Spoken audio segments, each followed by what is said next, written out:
Good morning, good afternoon, good evening to everyone tuning in. Thank you for stopping by. This is our second subscriber tournament that we're casting on Twitch. Looks like today we have 13 of our subscribers that are going to be taking part. We're going to kick off very soon. Just doing some last final checks. We're waiting for one last person to check in to the tournament. But while we're waiting for that, why don't we jump in and we will check out our metagame currently for this tournament. All right, as we can see here, pretty much what we'd expect from what we've seen elsewhere in Regulation MB. Out of 13 registered people, 6 Charizard, 6 Garchomp, 5 Kingambit and Incin, 4 Sneasler, Whimsicott, and then 3 Basket-Legion, Sinistra, Mousehold, Farigiraf, Sableye, 2 Delphox, Blastoise, Toxapex, Sylveon, Raichu, Swampert, and Floette, Eternal Flower. And then 1 each of a bunch of Pokemon. We have a Scovillain, a Lycanroc Dusk coming in, a Basket-Legion female, Pelipper, Grimmsnarl, Arch. Surprising to see only 1 Rain team registered. Camerupt, Appleton, Annihilate. So we can tell with Camerupt and Appleton there that we do in fact have co-host of the show, Chris Marr, taking part in this tournament. We have Annihilate, Floette, Aerodactyl. That must be a mistake for someone not registering the correct Floette, but we'll let it slide. Pyro, Venusaur, Rotom Wash, Gyarados, Tyranitar, Metagross, and Blaziken. So what we'll do is we will check our registration, see if our last person is in, which it looks like they're not, which is fine. We have things to do, so let's get this kicked off and let's see our first match that we will be getting into. We are going to get subscriber of the show, Dimitri Koziaris, to jump in on the first streamed match. Sorry guys, just doing some admin in the background here.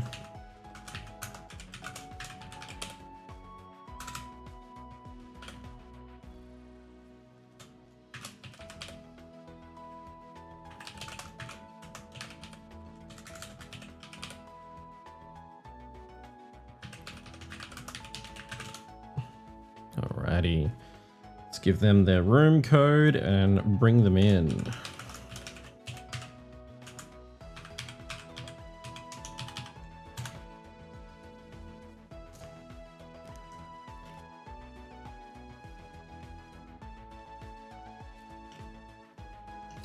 So today we're just going to have a nice short 4-round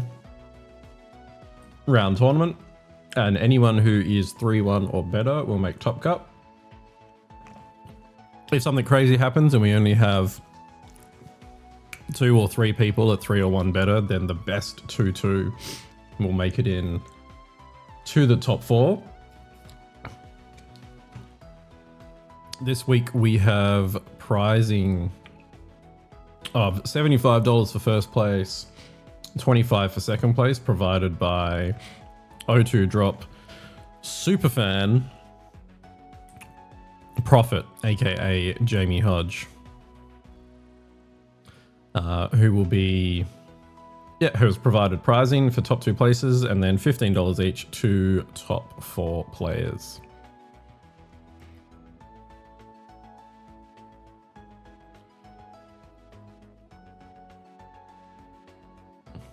Alrighty.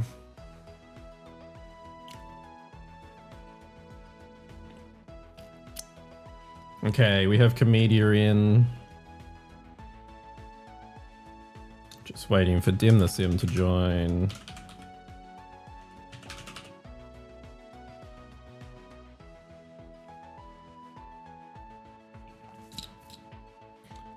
Where is Dim?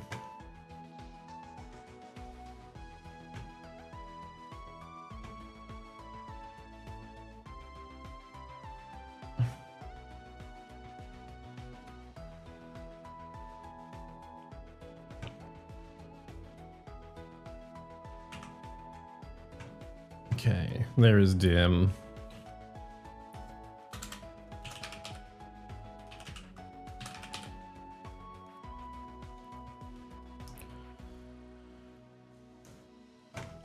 All right, let's, while they're getting prepped, we can take a quick little look at their teams. So here we can see Comedia is running the Mega Delphox, Mega Blastoise, Sneasler, Incin, Sinistra, and Mousehold, one of the setup teams that we saw come out of the end of Season M3. And then if we check out Dim the Sim, we can see that he is running Goodmons, he is running Charizard Y, Life Orb, Garchomp, Toxapex, Farigiraf, Fairy Feather, Sylveon, and Incineroar.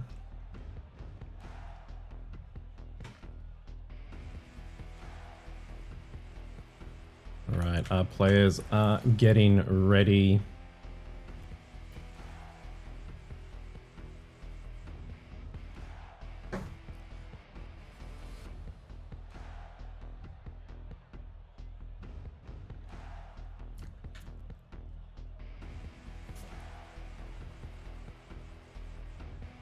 Okay.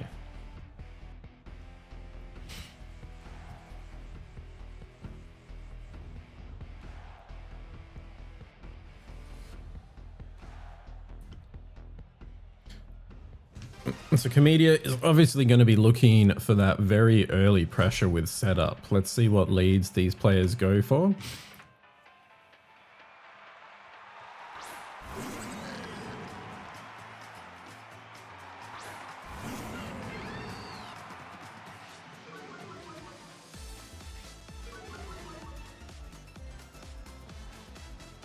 Alright, we see a Delphox Incineroar lead coming from Comedia matched with a Incineroar and Farigiraf lead from Dim the Sim. Obviously, Comedia's potential fake out here completely nullified by Armor Tail. Let's see how he chooses to navigate this position.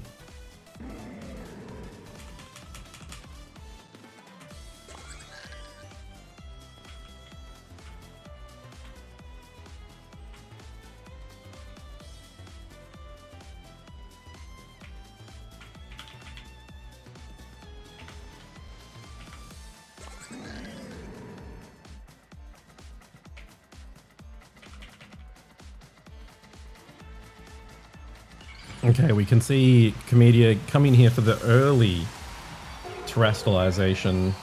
Not terrestrial. We're a generation late. The early Mega on Delphox, going straight away for that nasty plot. No fake out coming from Dim the Sim. In return, going for a parting shot straight into that Delphox, taking it down to only +1 after that nasty plot.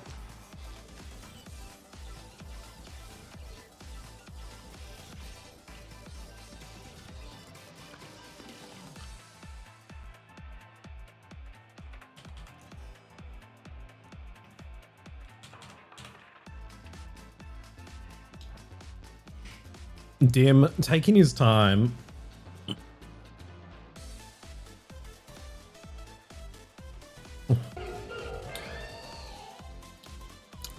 Are we going to see an exploit of the Incineroar return here?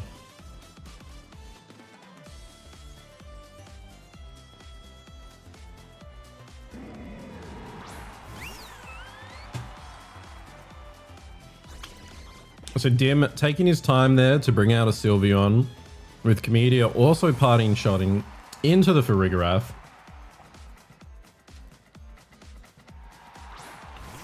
To bring out his friend Mousehold. And Trick Room, in fact, going up on Dim the Sim side. Making now Farigiraf and Sylveon the two fastest Pokemon on the field. Mousehold and Delphox are going to have a tough time here. They will be getting hit first, even though they are traditionally faster Pokemon.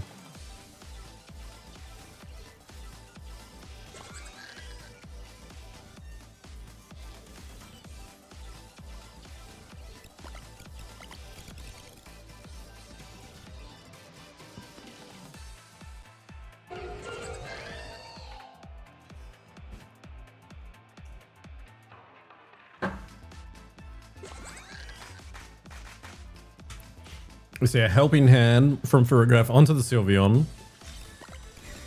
One would expect a big Hyper Voice coming out of Sylveon, and we do see it going into the Protect on Mousehold. Only doing 23% damage to Delphox on that resisted hit.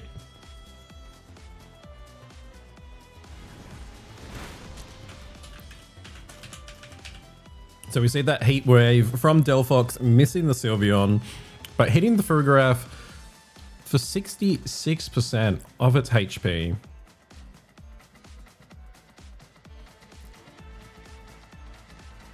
A very net positive turn from Comedia there.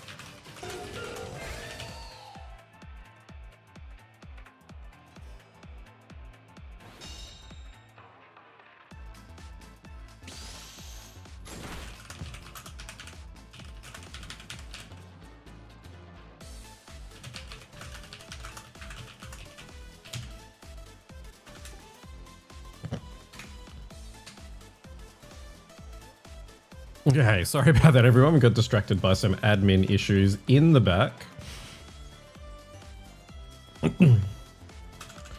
Okay, that issue now dealt with. Okay, so we can see after that last turn, Sylveon down to half of its health. I believe was taken by a Super Fang from the Mousehold, and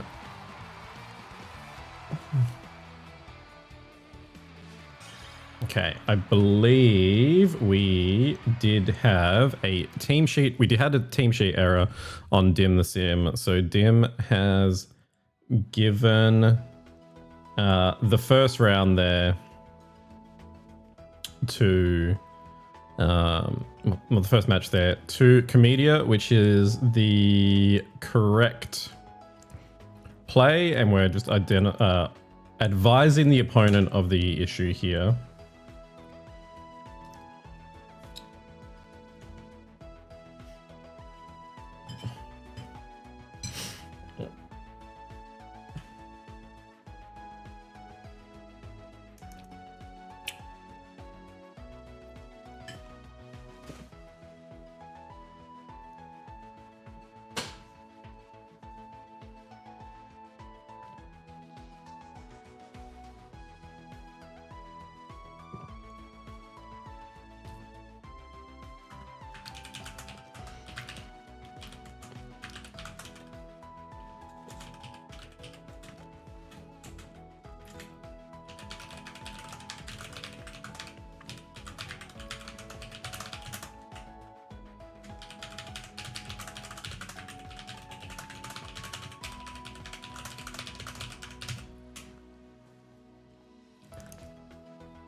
Okay, we're going back in for game 2 here now.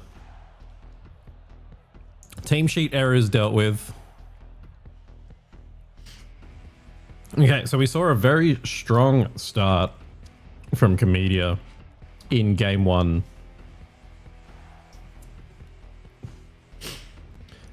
Both players opting for the Insin lead.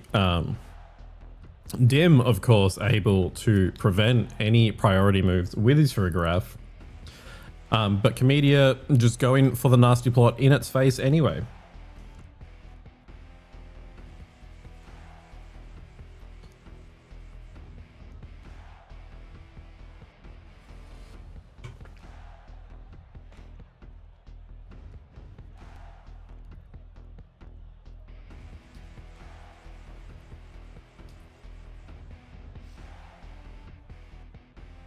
Okay, our players deciding how they're going to attack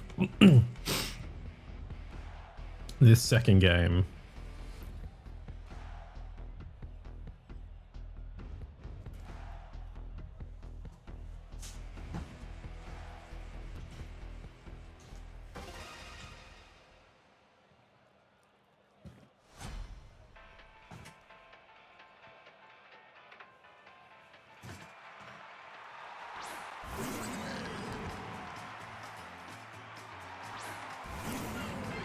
Okay, both our players opting for the same leads here. We see the Delphox Incineroar from Comedia and Incineroar Farigiraf from Dim the Sim. Will we see a play for play on the previous turn? So the minor team sheet error was that the Incin on Dim the Sim side does actually have Throat Chop, which was listed incorrectly on his team sheet, has now been corrected.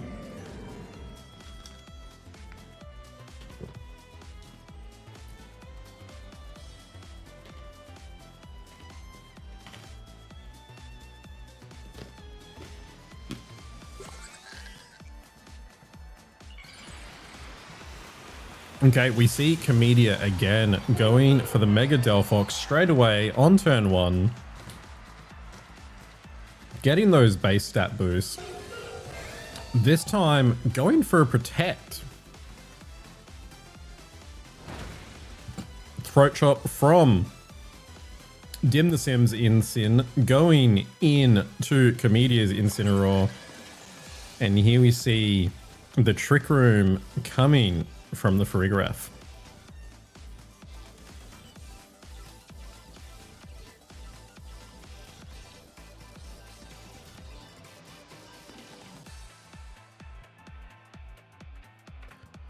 Did that Incineroar on Comedia side actually do anything? I'm not sure it did.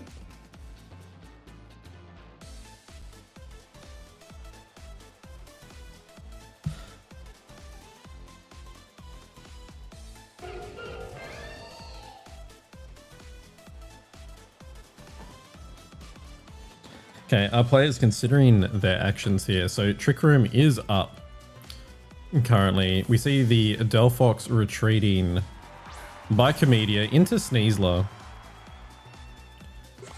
with Farigiraf helping hand on that Incin. Obviously going to be targeting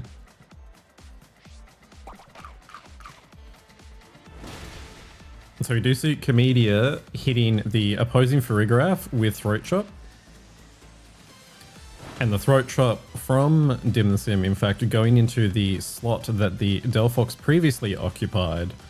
Comedia now pressuring the Incineroar with close combat.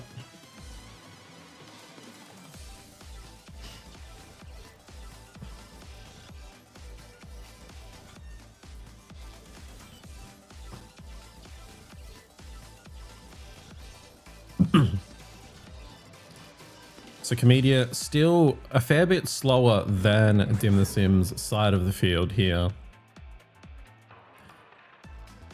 But lots of pressure available. And so now we have all 4 Pokemon revealed by Comedia as we see the Psychic from Farigiraf going into that slot. The Throat Chop from Comedia going into the opposing Incineroar.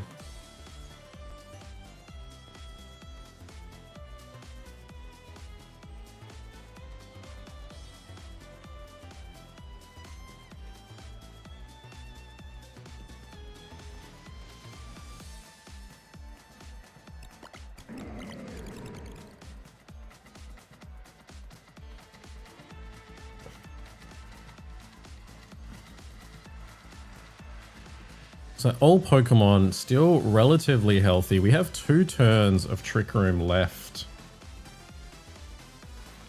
currently for this match. Well, for this instance of Trick Room.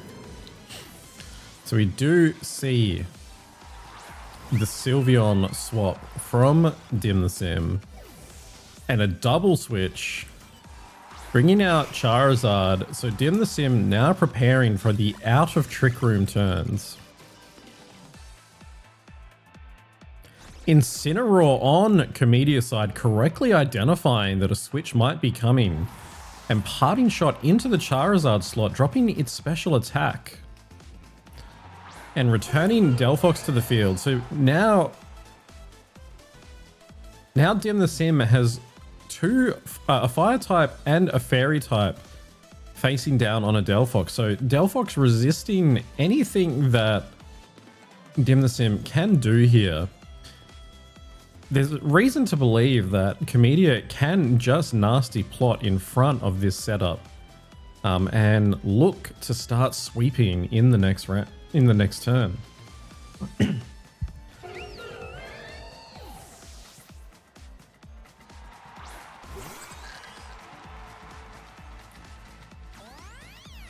And so Dim bringing the Farigiraf back out. And we see a Hyper Voice coming out of the Sylveon. Mousehold holding on with 4% of its HP. And Delphox quite free to click Nasty Plot as we exit Trick Room at the end of this turn.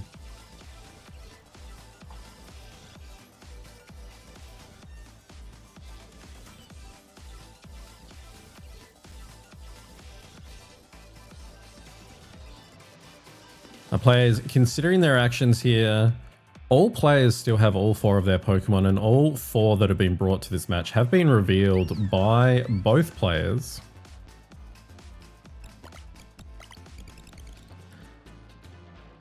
Mousehold, so we see a retreat of the Sylveon on Dim the Sim's team and a Incineroar coming out, pressuring the Fake Out on the next turn.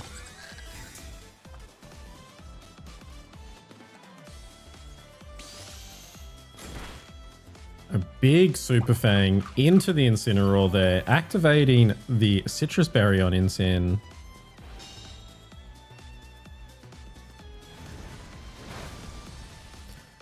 And that follow-up Heat Wave taking Incineroar down to 27% of its HP.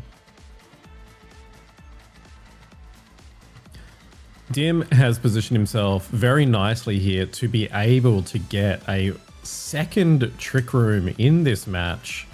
Incineroar threatening the Fake Out and Farigiraf threatening. And so we do see Comedia switching out Mousehold for Incineroar, intimidating the opposing Pokemon.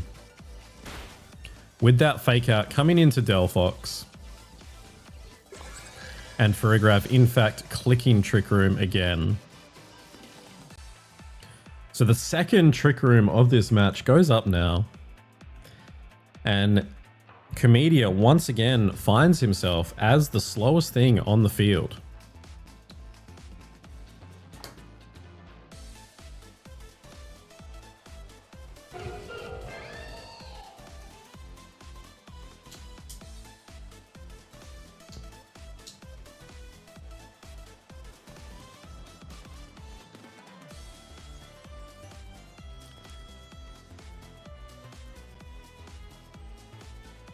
Trainers considering their actions here. Comedia still in a very strong position. It cannot be hit for much other than from the throat chop, which I'm sure Comedia will have considered whether or not that is enough to knock it out. We see the double swap from Dim the Sim, perfectly timed against Comedia. A Flare Blitz from Incineroar going into the Sylveon slot, taking it down to 52% of its HP.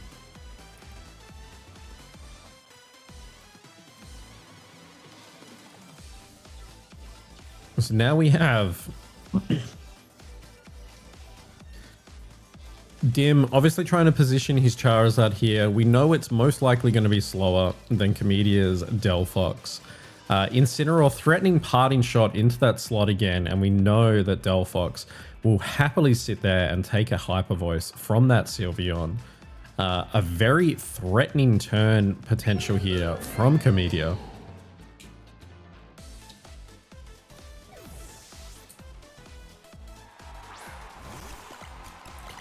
We see the Mousehold coming out again on a straight swap with Dim the Sim megaing his Charizard into Mega Charizard Y, bringing that Sun, and the Hyper Beam from Sylveon going into Delphox, taking it down to 41% of its health. You have to believe a Heat Wave from Charizard here. Oh, it's a Weather Ball direct into the Delphox slot, taking it down to 10% of its health. And a big Heat Wave from Delphox. We finally see one Pokemon go down in this match. The Sylveon taken down by Delphox, and Charizard taken down to 40% of its HP. Friend Guard, I believe, on this Mousehold, showing why it's such a valuable ability. Without that Friend Guard, that Delphox would most likely be knocked out that turn. Very good decision making coming from Comedia. Again, we see the return of Incineroar on Dim's side. Two very low health Pokemon remaining in Mousehold and Delphox. Comedia does have all four of his Pokemon remaining. Dim down to 3 less than half HP Pokemon.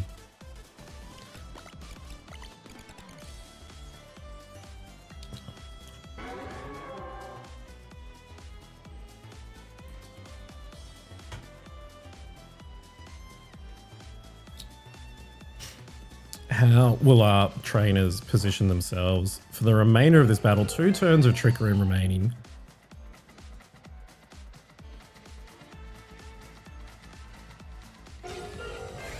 Protect from Delphox here. And a Protect from Mousehold. A very passive, but you would have to say correct turn from Comedia. Making sure that both of his Pokemon can make it through this turn. And you'd have to believe that some swapping around here will go a long way for Comedia.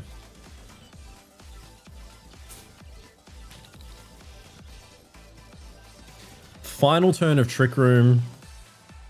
It's impossible for Dim to position himself to have a fake out Trick Room option on this turn, on the next turn.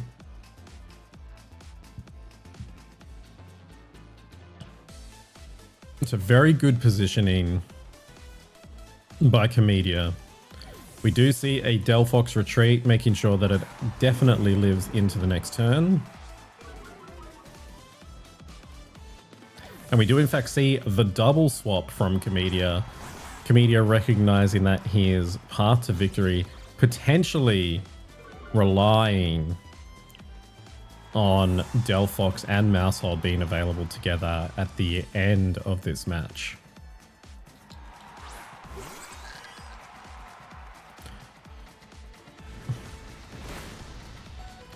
And we see the the Heat Wave, sorry, from Charizard Y, unable to pick up Sneasler or Incineroar. So these two Pokemon very heavily threatening the Farigiraf of Dim the Sim here.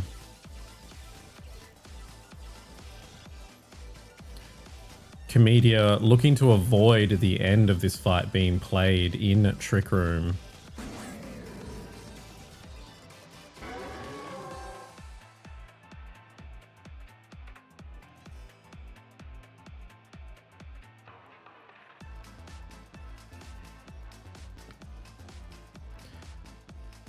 Okay, both of our players carefully considering. Time is going down quite low. The Helping Hand chosen by Farigiraf. And we do see the close combat going into Farigiraf, taking it down to 40% of its HP. With White Herb from Sneasler being activated, unless this incoming Heatwave misses, which it does not.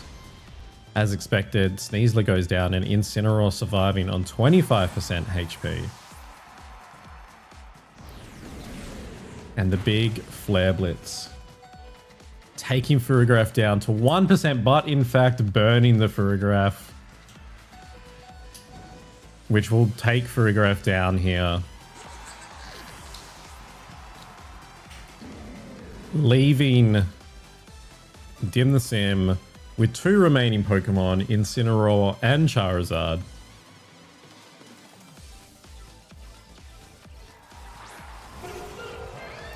Delphox coming back onto the field.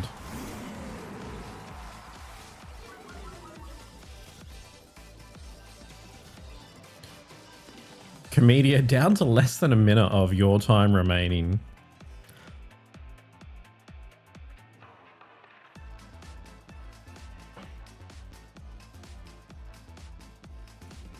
So Delphox here, most likely looking to protect itself. And Incineroar potentially looking to pivot out of this turn. And get some additional value in a subsequent turn. Protect coming out on that Delphox as anticipated. The fake out from Dim targeted into the Delphox slot and a Weather Ball down onto the Incineroar, taking Incineroar out.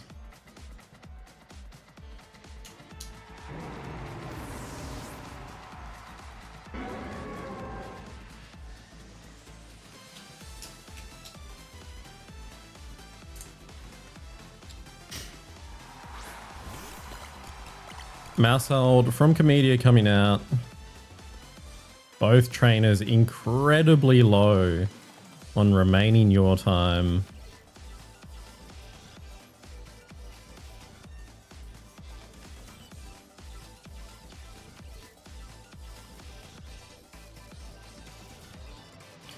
Okay, let's see how they choose to close out this battle. No more Sun on the field.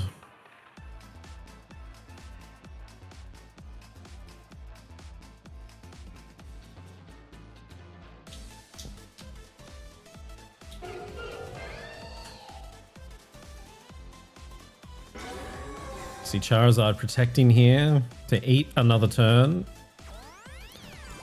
Follow me from Mousehold, redirecting anything potential. And a Throat Chop from Incineroar going in to the Mousehold, taking Comedia down to 2 remaining Pokemon.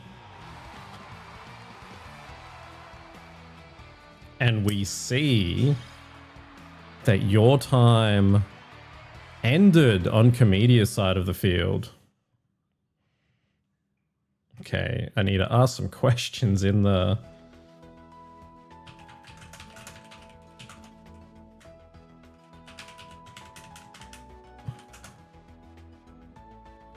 All right, we do go to the third and final match.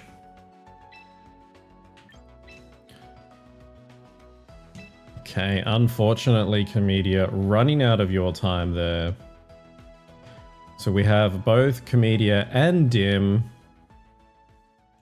1 win apiece.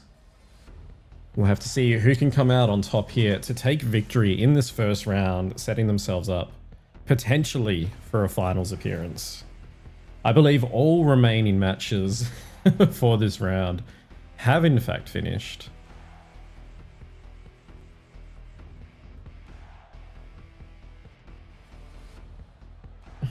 We do have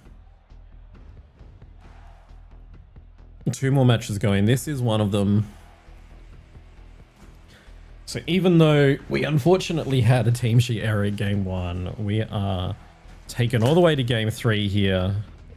Thanks to the unfortunate finish of Comedia running out of your time. For those of you that are new, in Pokemon VGC, in doubles battles, you have 7 minutes of decision-making time each game.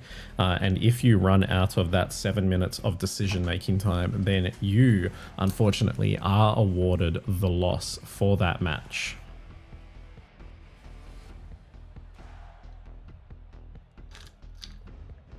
And as we could see for the end of that match there, Comedia was on 0 seconds remaining, while Dim the Sim had roughly 17 seconds of your time remaining.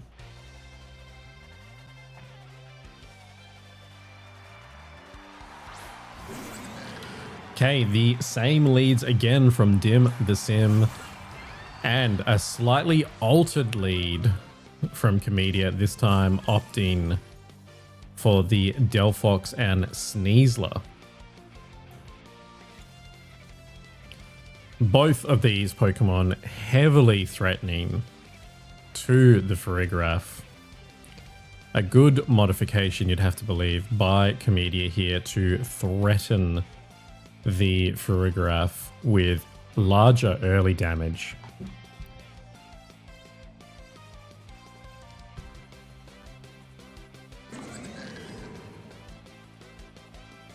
Okay, let's see how our trainers consider this turn.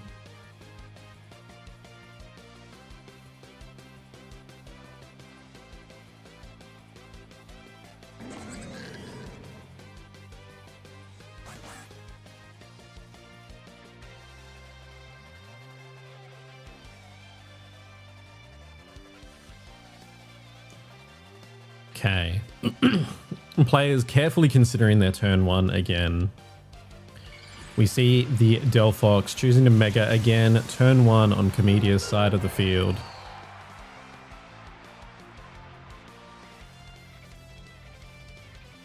The close combat from Sneasler being directed into the Incineroar, taking it down to Citrus range where it will be activated. Bringing that Incineroar back to under half. The nasty plot from Delphox.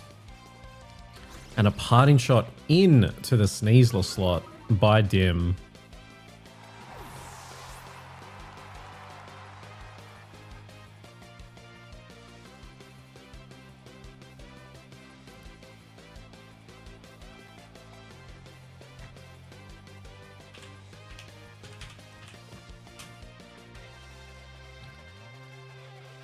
Okay, Dim, considering his actions here, what Pokemon will he be bringing in?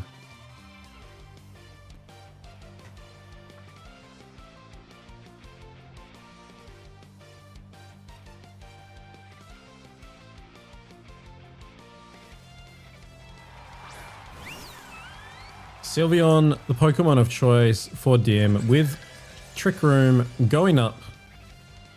So now that Sneasler on Comedia's side of the field, heavily threatened. We saw last time that a Hyper Beam was not enough to pick up the knockout on Delphox.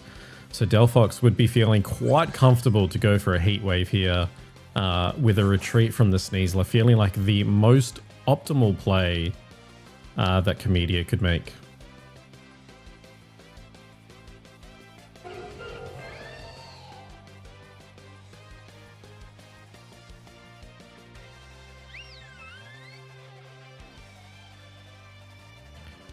Okay, both of our players here heavily impacted on their Your Time again already. We do in fact see the retreat from Comedia going into Mousehold, bringing out that Friend Guard. A Psychic into the previous Sneasler slot, taking Mousehold down to 58%. And the subsequent Hyper Voice taking out the Mousehold.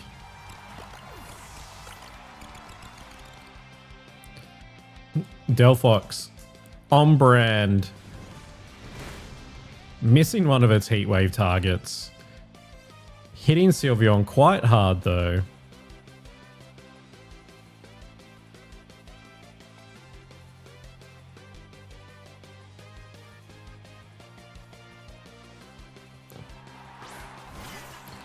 And the modification from Comedia we see here is the change to a Sinister from the previously brought Incineroar, taking that Delphox back up to full HP.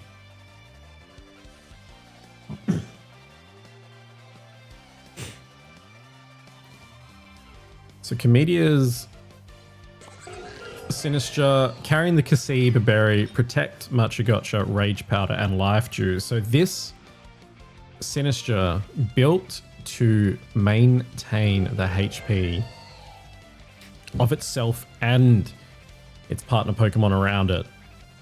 You do see a Protect coming out of Sylveon. Sinister also protecting for a turn.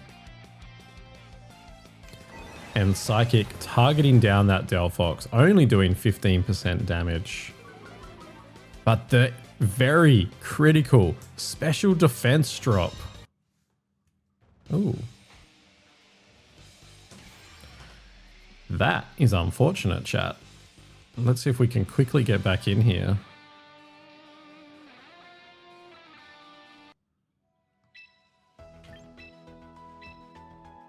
Okay, luckily we can join the room again straight away. Let's see what happened on that turn.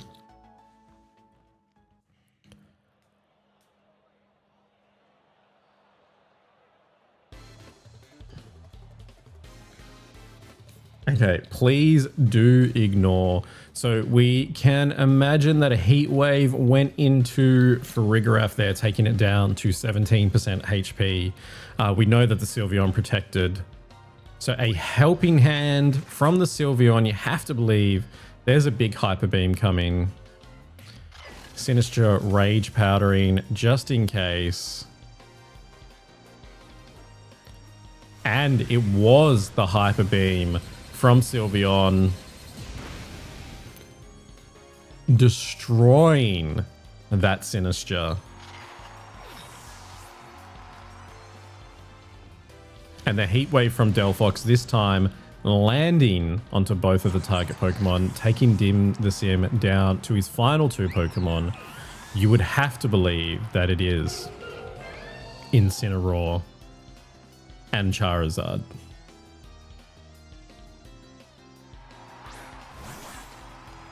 Sneasler returning to the field for Comedia. And we do in fact see the Charizard and Incineroar.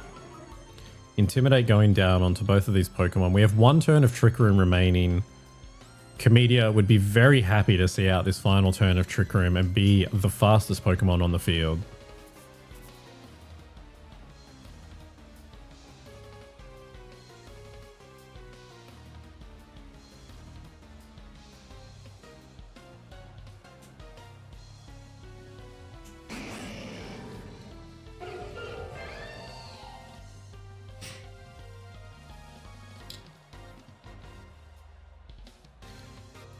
Okay, we see the Your Time returned after a little technical issue there.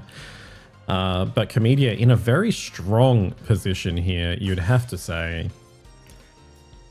Only has to eat out the remaining turn of Trick Room. We do see Dim's Charizard Y Megarine bringing the drought, bringing the sunshine to the field.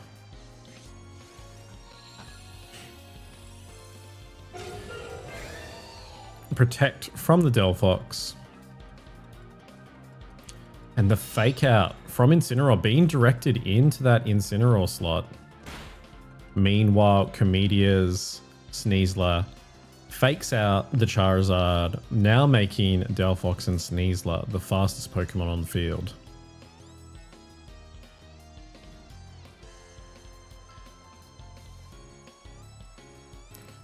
From here, you'd have to believe a very simple case of Psyshock into the Charizard slot. And a close combat into the Incineroar to wrap up this game for Comedia.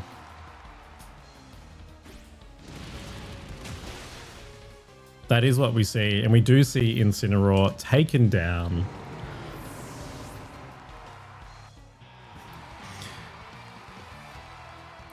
So we do see Comedia taking the game 3 very comfortably. And I do believe that is the end of our round 1. So we will just take a quick little break while we make sure that we get our next matches set up.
Alrighty, everyone, let's take a little sneak peek at these teams while our players get ready. Okay, so on AM Gaming side, we can see that he has brought a Mega Frostlass, Mega Scovillain, Focus Sash, Lycanroc, Dusk, Black Glasses King Gambit, Citrus Berry Basculegion, and a White Herb Sneasler. And if we look across at Johnny's team, we can see another setup team. So we have Poison Point, Sneasler, a setup Blastoise, setup Delphox, setup King Gambit, Citrus Incineroar, and Kasib Sinistra.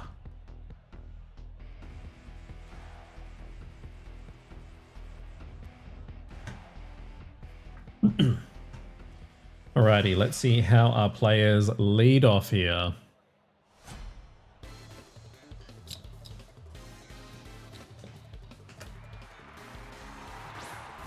Okay, we can see AM Gaming has opted for the Lycanroc Sneasler lead into Johnny's Incineroar and Delphox lead.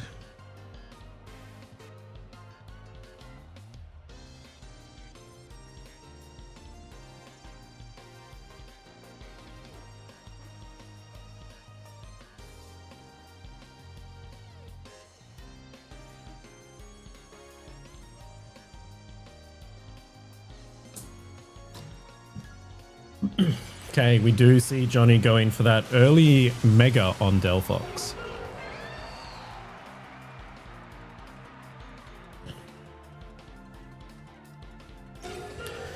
Megaing and then opting to click protect.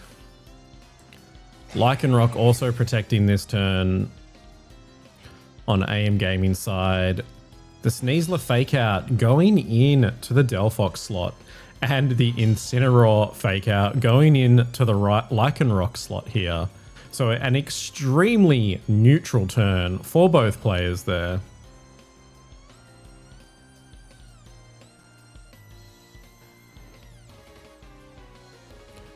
The Lycanroc Accelerock, after getting -1 from the Incineroar, doing 46% damage.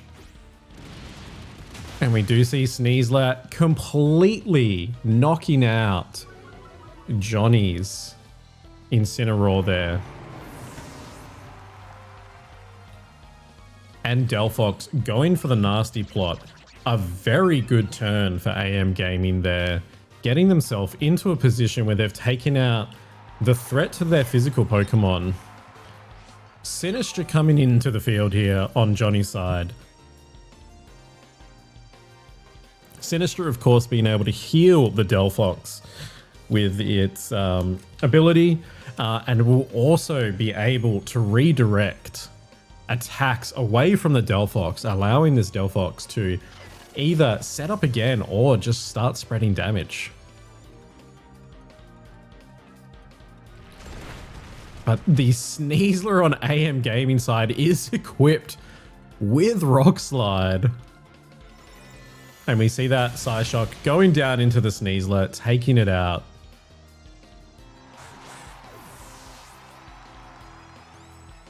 And Lycanroc also Rock Sliding and taking out the Delphox on Johnny's side.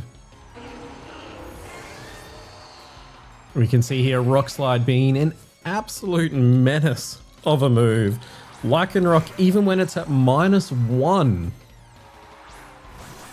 doing considerable damage.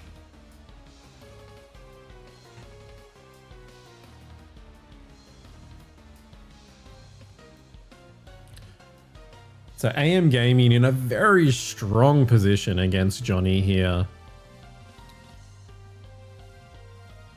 Sinistra down to 66% and a Sneasler that is heavily threatened by a potential Rage Powder from this Scoville. AM Gaming looking to see what sort of buffs he can pull out with the Moody.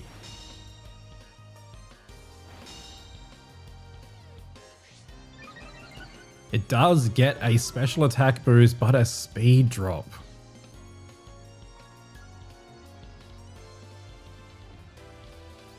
All in all, a pretty good Moody for AM Gaming there.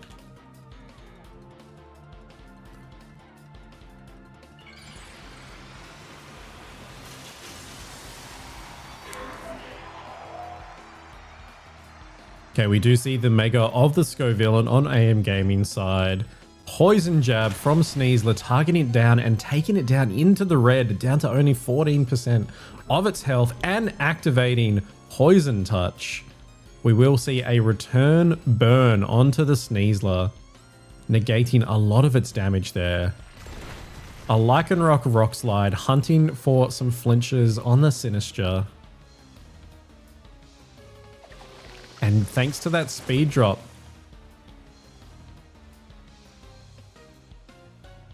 Sinistra being faster than the Scoville,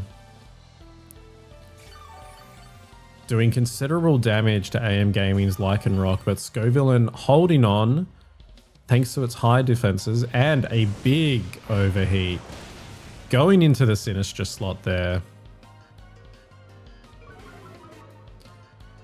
Scoville going back down to neutral special attack, but of course being taken out by its poison chip.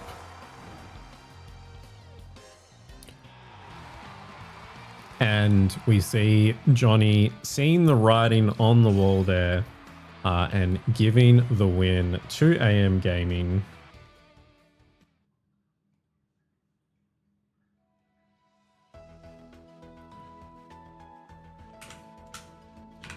AM Gaming going up 1-0 early in this match.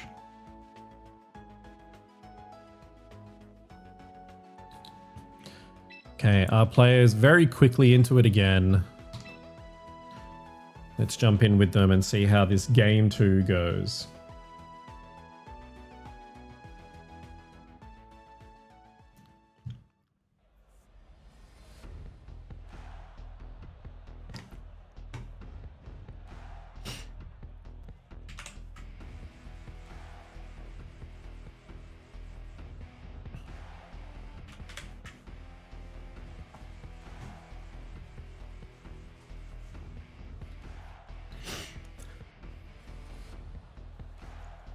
Alright, let's see what modifications our players make, if any.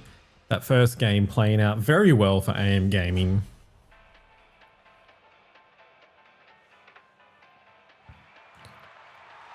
And we do see a modification from AM Gaming here, this time going for Frostlass and Sneasler, while Johnny maintains the Sneasler Delphox lead.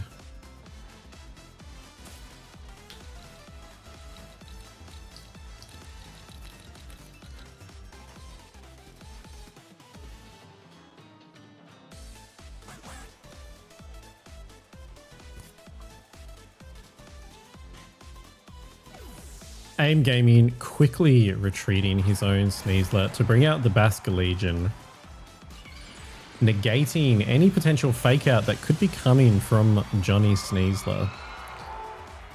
We do see that Frostlass going for its Mega Evolution, bringing out the Snow, and Johnny's Delphox in turn also going for that Mega Evolution. 2 Megas on the field. Both hit each other for super effective damage. That fake out from Johnny indeed targeting down AM Gaming's previous slot, and we do see the nasty plot from Johnny and an Aura Veil from Frostlass. Aura Veil, of course, negating any damage, well, half of the damage that is going to be coming out from all of Johnny's Pokemon.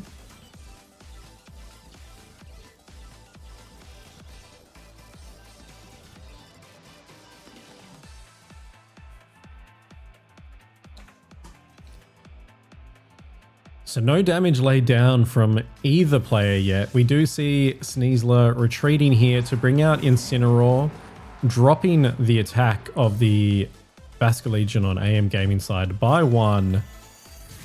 And we see a big Psyshock taking that Basculegion down into Citrus proc range. And a big Blizzard not hitting quite as hard as AM Gaming would like there. But the follow-up, a big Wave Crash into Delphox, taking out Johnny's Mega Delphox.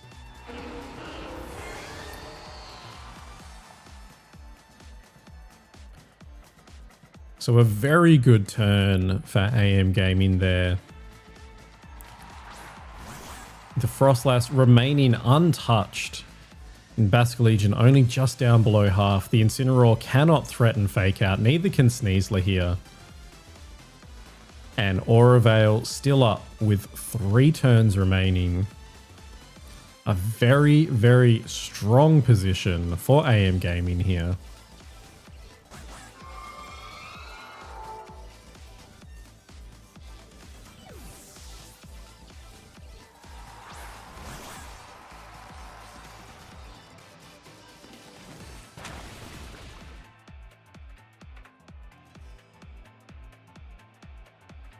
Blizzard again from the Frostlass, taking Sneasler down into and freezing the Incineroar. Flare Blitz by Incineroar, a great choice by Johnny to make sure he doesn't remain frozen, and hitting Frostlass for 60% of its HP. But additional big recoil going into the Incineroar, taking it down into its Citrus proc range. And we do see roughly the same HP spreads on both sides of the field here. Incineroar down to 70 and Sneasler on 40% on Johnny's side. Frostlass retreating from AM Gaming, coming back into Basque Legion. And a quick guard from the Sneasler on Johnny's side. But close combat instead being the move of choice here by AM Gaming. Taking out Johnny's Incineroar.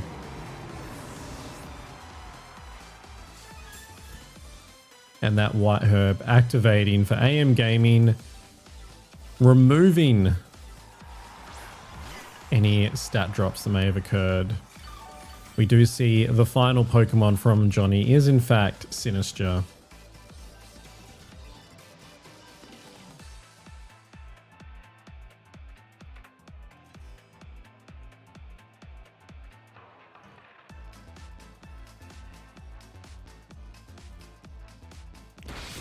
Diaclaw from AM Gaming's Sinister going in to the Sinister, and a big last respects. Well, it's not going to be that big actually. Kasib neutralizing some of that damage, and of course AM Gaming hasn't even lost any Pokemon yet to and we see a cheeky Trick Room from Johnny's Sinister. Okay, can Johnny position himself to take full advantage of this Trick Room? We know that his Sinister and Sneasler are going to be slower than the AM Gaming Sneasler, but the Basque Legion is, of course, a middling speed. It's not a choice one.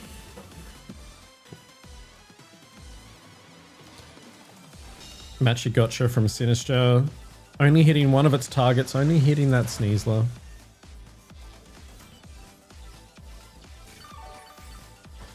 Not quite taking it. Back to 50%.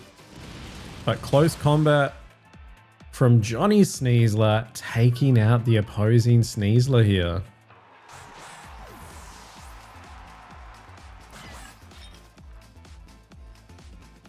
AM Gaming going down to 3 Pokemon. And we do see the reveal that King Gambit was sitting in the back there. A very good back Pokemon, you would have to say, for AM Gaming here. King Gambit threatening both of Johnny's Pokemon with Sucker Punch. However, we have seen the Quick Guard used already by Johnny here. And the Sucker Punch going straight into the Sinister.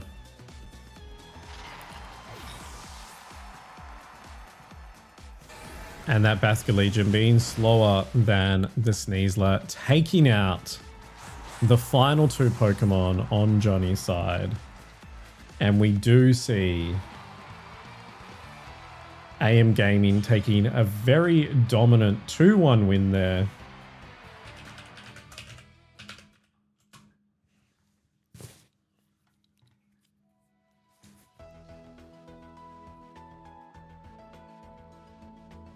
So AM Gaming goes to 2-0.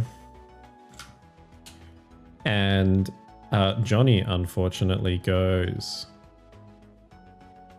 to the 1-1 bracket.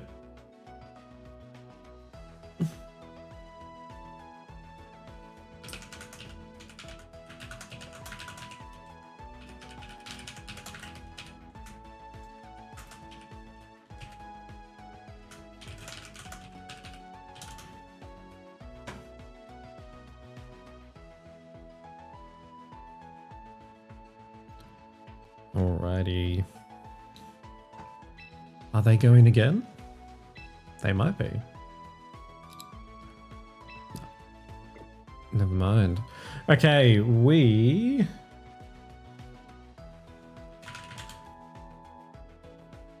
I'm going to see if these players want to do another little match while we wait for the rest of the matches in the pod to conclude.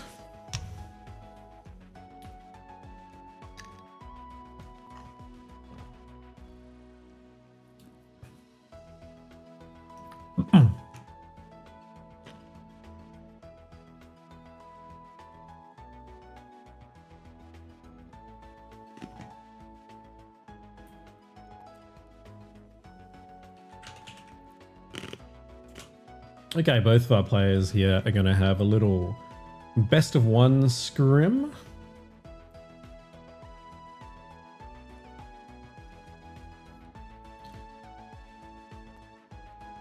Just so that we can wait for the rest of the matches to conclude. Okay, let's jump in and see what our two players are bringing to this little best of one scrim.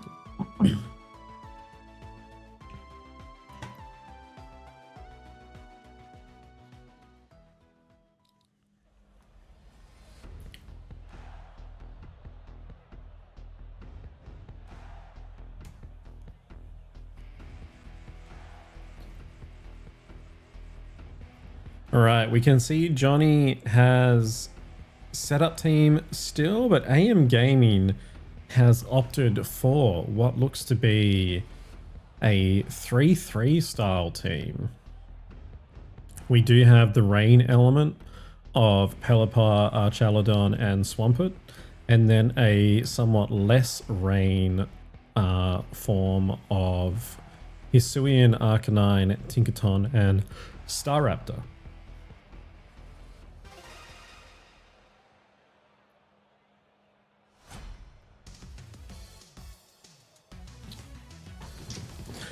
Okay, let's see how our players choose to go here. Arcanine and Tinkaton lead from AM Gaming. An own tempo Tinkaton, and then Blastoise and Incineroar coming out on Johnny's side of the field.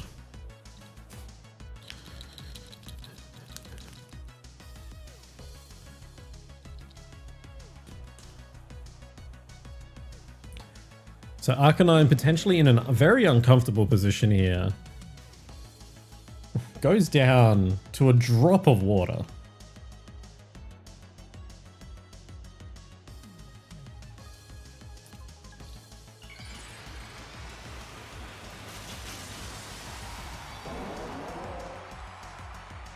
We do see the Mega straight away from Johnny's side of the field.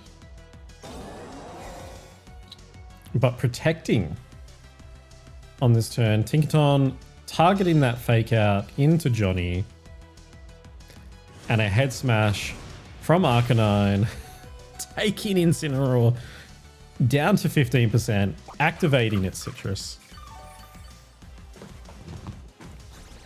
And a parting shot into that Tinkaton, now lowering its attack.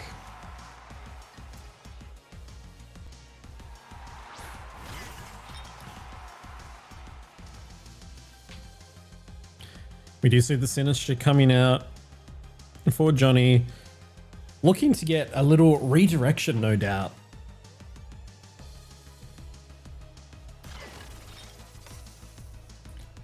That Rage Powder, in fact, coming out on Sinister, and the Arcanine Flare Blitz targeting it down, hitting it very hard, but only down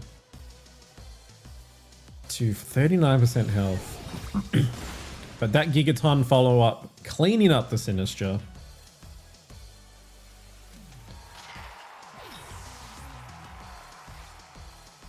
And Life Orb Tinkaton. So we know that this Tinkaton is going to be hitting very hard. Johnny taking the opportunity to bring out the Shell Smash though. So we now have a very fast but a very frail Blastoise on Johnny's side of the field. The Incineroar coming out once more.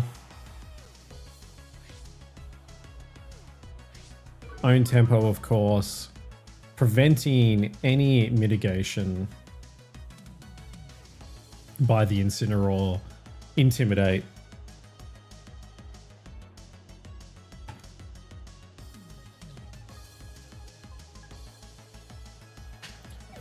Tinkaton retreating for AM Gaming here, bringing out Pelipper, giving Johnny a rain boost.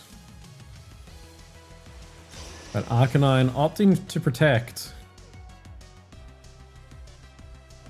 And that fake out targeting the Tinkaton slot, where now a Pelipper sits. Water Spout, you'd have to believe, doing significant damage to that Pelipper, taking away the remainder of its HP, and both of our players now down to 3 Pokemon apiece.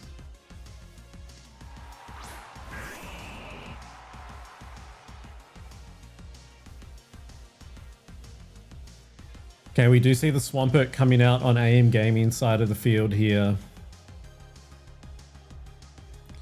Now, depending on how this Pokemon has been trained, the Blastoise could potentially still be faster in this situation, even though a Mega Swampert has Swift Swim. Will depend entirely on how AM Gaming has built his Swampert, and we are about to find out. The Swampert does Mega. Blastoise opting to protect this turn. And the E-Speed from Arcanine targeting down. And we are going to see the big Earthquake from Swampert here. Cleaning up the field, taking his own Arcanine down to Focus Sash.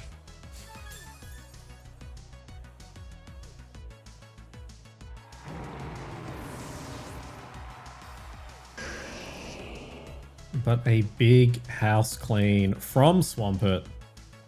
We still do not know the speed tiers here, but we are going to find out potentially in this turn. Okay, Sneasler coming out and threatening with Fake Out.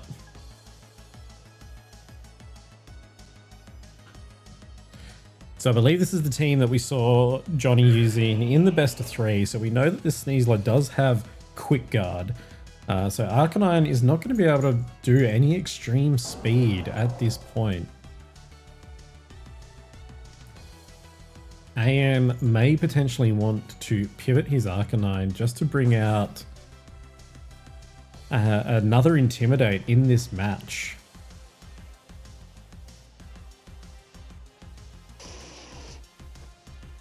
Opting not to, we do see the Fake Out from... And that extreme speed only doing 19% damage is still going to be a very powerful Water Spout. As expected, cleaning up.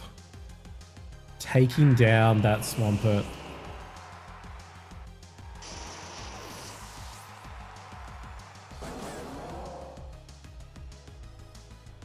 So Johnny's Blastoise here doing extremely heavy lifting.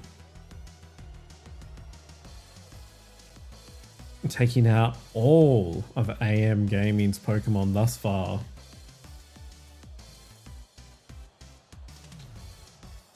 Tinkaton versus the world here. Tinkaton having 2 turns of rain to navigate against a very fast Blastoise. And the Water Spout from Blastoise, single target at 80% health in the rain, +2. Very cleanly taking down the Tinkaton. A very well played game by Johnny there. Okay, everyone, we are just going to go into break mode for a little bit here while we wait for the last games of the round to finish. Thank you very much to our players, and yeah, we will be back very shortly.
Alrighty, everyone, we are back.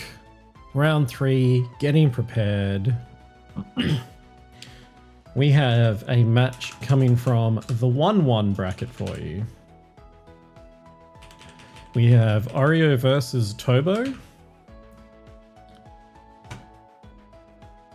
for round 3 here, and we're just waiting for everyone to get set up.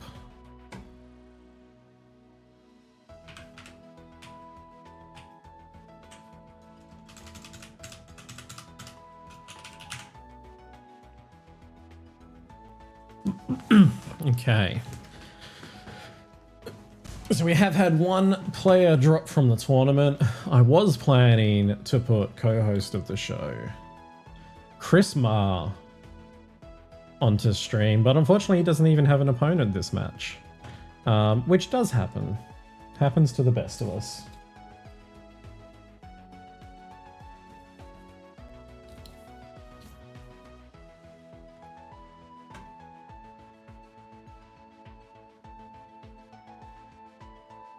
Alright, we do have our players making their way into the room here.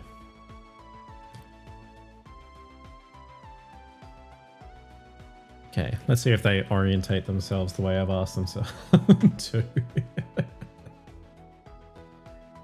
You never know, right? You never know. Alright, Oreo's in. Good to see. Thank you to our new followers who have popped in during this stream. So Solo, Gian, Wacko, and a poor person.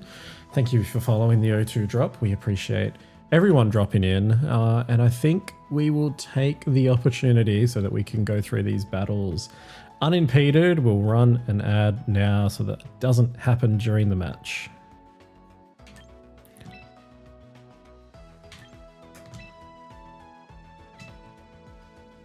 All right, for those of you that are on sub, so that you don't have to worry about seeing this, Oreo is running Mega Charizard Y with Whimsicott, Life Orb, Garchomp, Black Glasses, King Gambit, Mystic Water, Basculegion, and a Floette, which he'll learn to enter properly one day. And then Tobo is running Mega Charizard Y, Life Orb, Garchomp, Mega Aerodactyl, Fairy Feather, Sylveon, Focus Sash, King Gambit, and a Citrus Berry Incineroar. So strong teams from both of our players here. One is affectionately known as the Pay-to-Win 6. Meanwhile, the other team is the Free-to-Play 6. So let's see how our players position themselves here as we roll into game 1.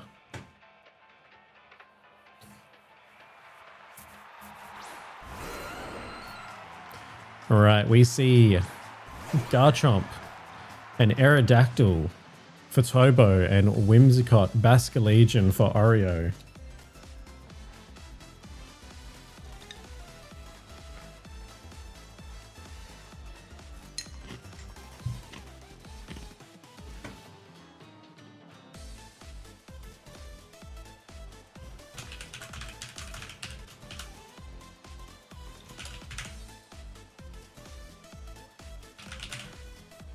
Okay.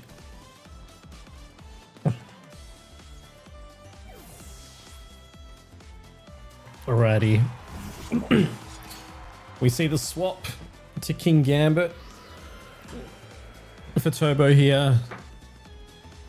Tailwind. Oh, again? Goodness gracious. Tailwind from the Whimsicott.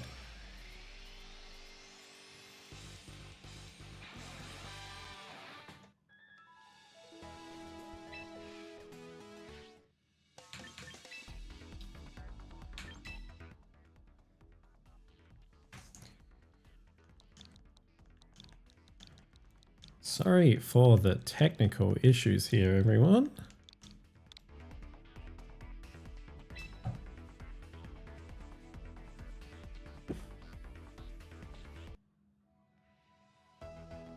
All right, let's jump back in.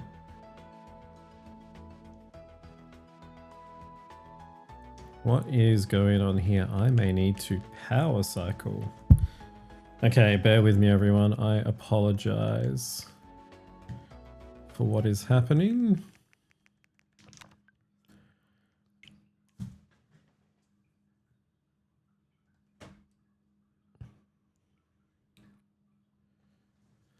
Okay, we're just going to very quickly restart this console and hopefully jump back in and see what's going on. Goodness gracious.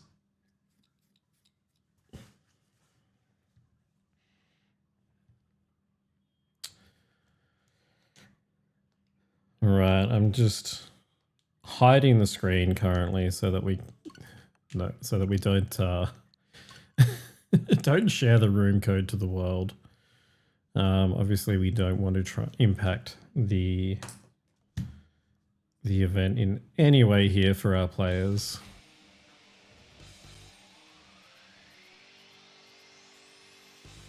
Okay, we're just loading back in.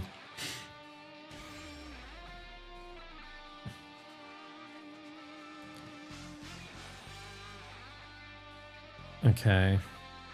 Apologies to everyone watching. This is the first time I've had this many drops from a room, to be honest with you.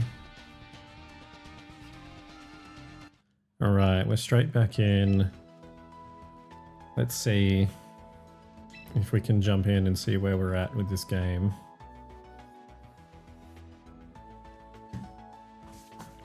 Alrighty, my apologies everyone watching. Let's see if we can pick up how this game is going.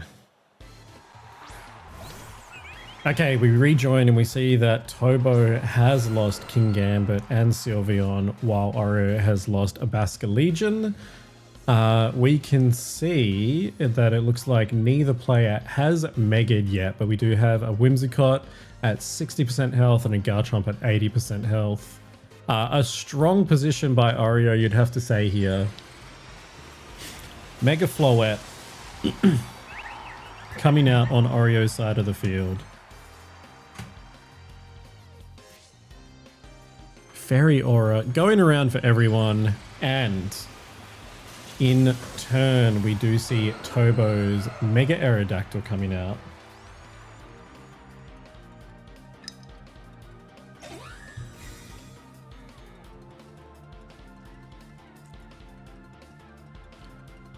Garchomp attempting a double protect, not getting it.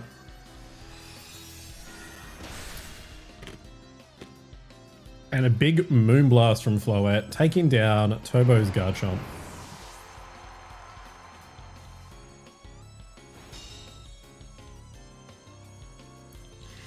Meanwhile, Whimsicott protecting itself. And we do, in fact, come back to see Oreo take game one of this match.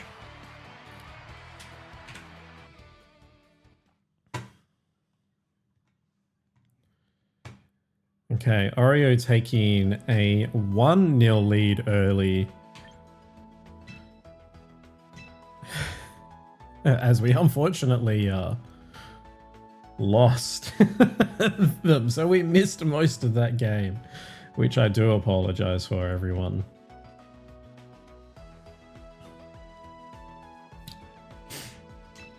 Okay, let's join in with our two battlers here.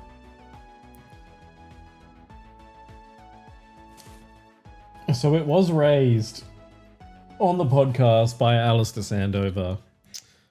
How does the pay-to-win 6 beat the free-to-win 6 when free-to-win just leads Aerodactyl, King Gambit? But Oreo obviously found a way to make it happen there.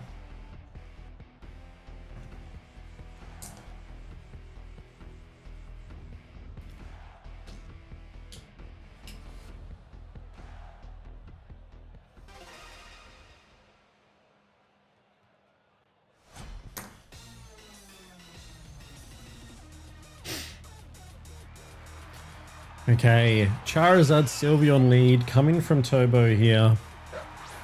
And Whimsicott Garchomp from Oreo.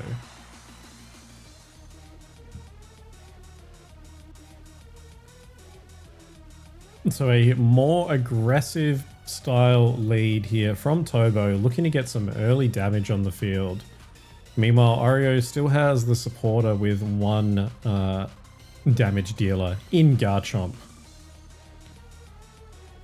Oreo's Garchomp, of course, running Dragon Claw, Earthquake, and Rock Slide. So we do see the retreat by Tobo into the Incineroar, dropping the attack on that Garchomp. The Rock Slide coming out from Garchomp at -1, still hitting both Pokemon for roughly 25% of their HP.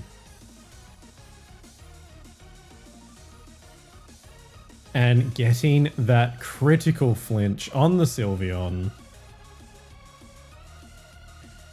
30% of the time, it works every time. So Tobo now threatening with a Fake Out. Oreo seeing that riding on the wall and retreating into Basculegion. And Garchomp protecting. So that Incineroar Fake Out landing into nothing. Meanwhile, Sylveon Hyper Voicing into the Basculegion and hitting it for roughly half of its HP there.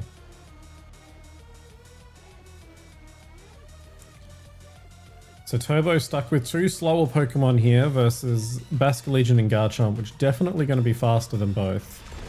Rock Slide again from that Garchomp into Sylveon and Incineroar, taking them both down to roughly half of their HP.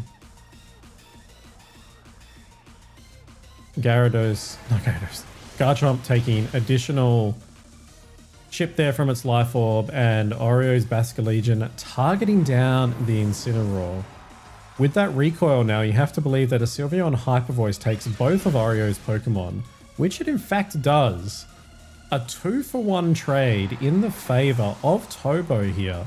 A very strong turn there for Tobo.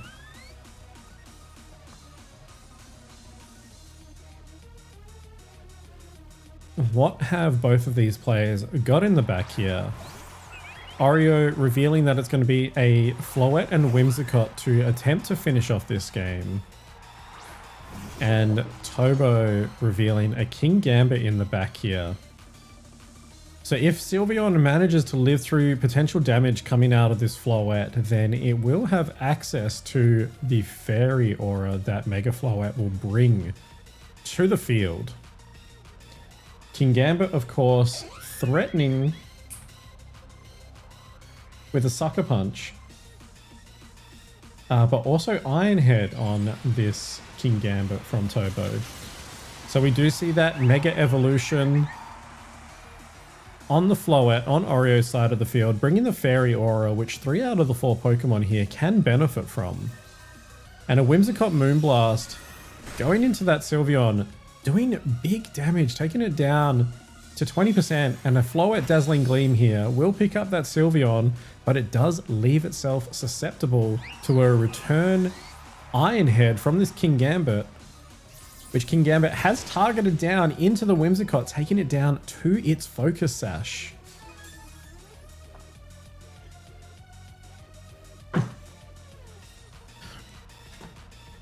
So as we come into the final turns of this match, we do see a Charizard and Kingambit on Tobo's side of the field facing down a 1 HP Whimsicott and a full HP Floette. One would have to argue that this is a very strong position for Tobo to be in. Whimsicott is threatened of any damage that Whimsicott could potentially do is threatened now by a Kingambit Sucker Punch. And we do see Tobo megaing his Charizard, bringing out that Mega Charizard Y, bringing the Sun Effect to the field, boosting, of course, all of Charizard's Fire-type attacks.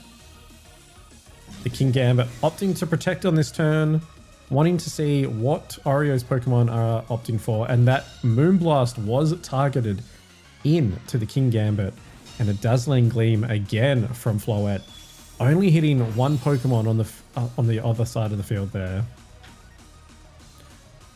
Only doing 20% damage And Floette avoiding the heat wave, but Charizard critically taking down the Whimsicott, taking Oreo down to one remaining Pokemon here.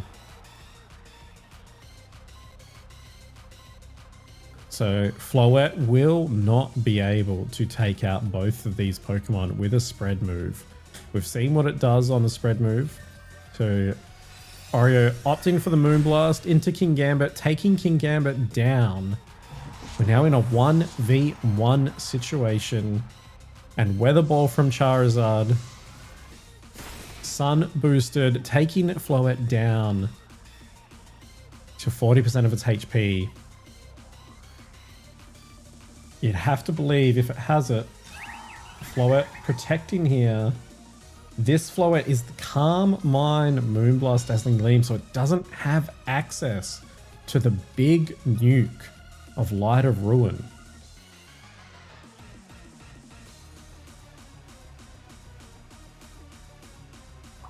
Calm Mind this turn coming out from Oreo.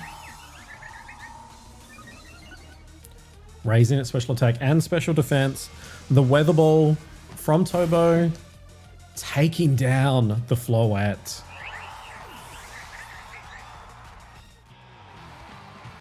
And our players here do take it to a 1-1, and we do go into the third game of this best of three.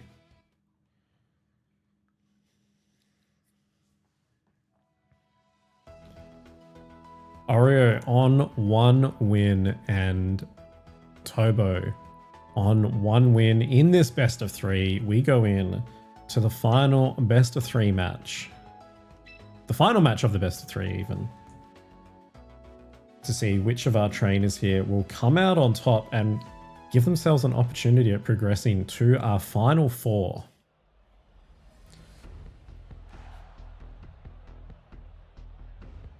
So Tobo there finding the path to victory against the Big Six team that Oreo was piloting.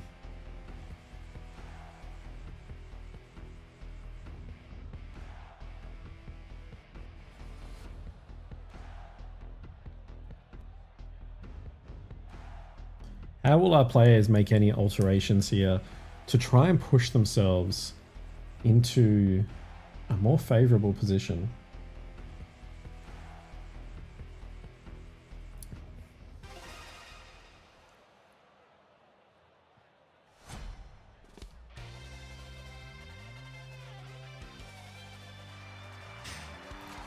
Alright, we see a Kingambit Sylveon again from Tobo and a Whimsicott Basculegion from Oreo.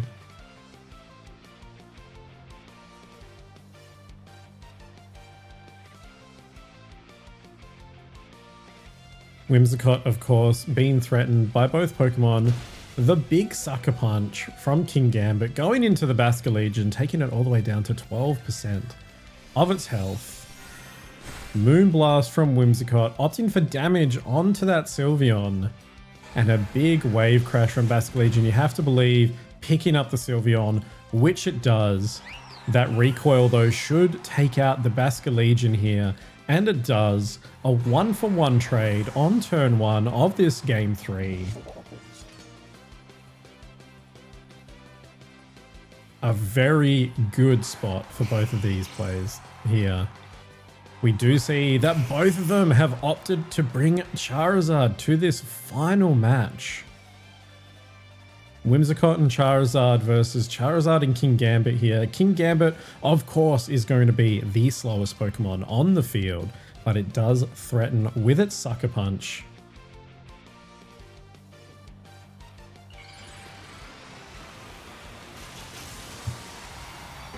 Tobo, we see Megarine first.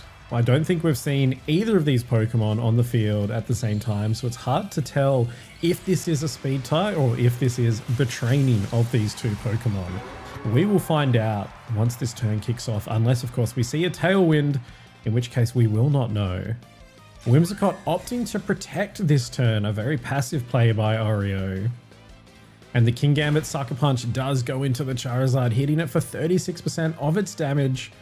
And it does look like Tobo's Charizard has moved first twice here, so you'd have to believe that that Charizard is potentially the faster Charizard.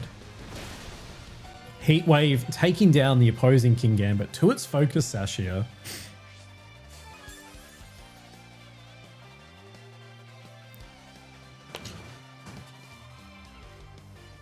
So Whimsicott on Oreo's side of the field does keep its Focus Sash intact for the moment, but we have learnt, we believe, that Tobo's Charizard is, in fact, the faster Charizard.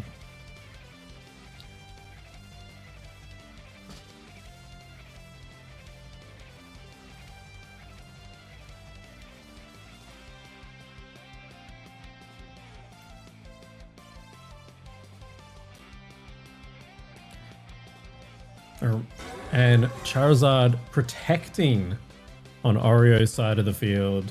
Kingambit protecting on Tobo's side of the field. A Moonblast from Whimsicott trying to target down that Kingambit.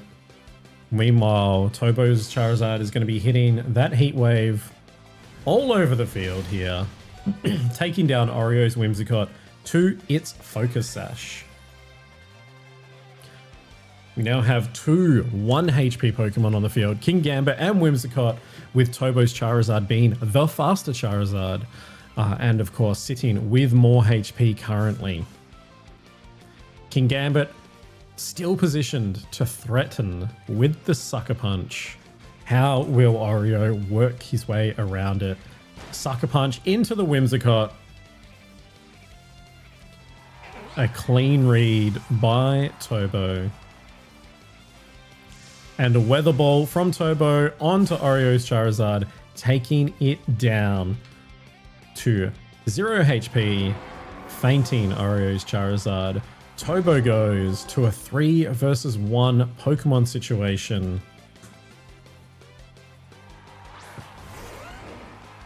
We do see Oreo bringing out their Garchomp. Is there a path to victory here for Oreo? Charizard retreating. You have to believe there's an Incineroar, which there is, dropping the attack of this Garchomp down to -1. Garchomp going very passive and protecting this turn, leaving itself susceptible to Fake Out. And of course, because Tobo's Kingambit is the slower Pokemon, it is free to click Protect again. Fake Out from that Incineroar, going into Garchomp. Rough Skin hitting it for 12% damage. And then a Kowtow Cleave from Kingambit is going to hit that Garchomp significantly hard, but also take itself out. You'd have to believe now that this Garchomp is going to be needing to hit crits to have any chance of victory here. It is at -1. And we saw that Tobo's Charizard was faster than Oreo's Charizard. How has this Garchomp been trained?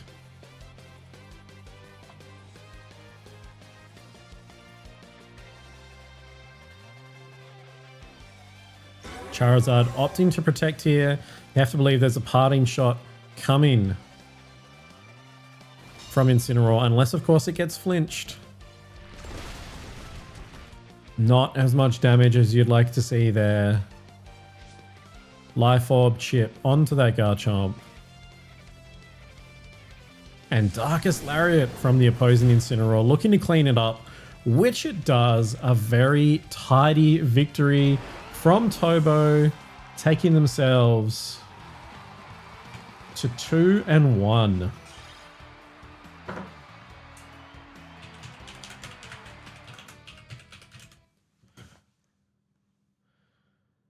Okay.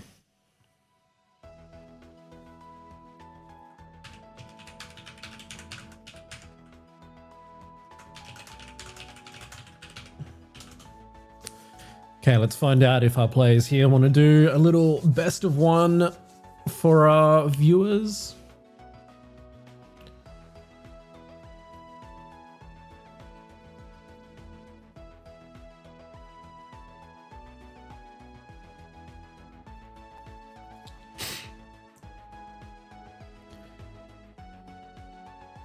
Okay, just waiting for confirmation from our players.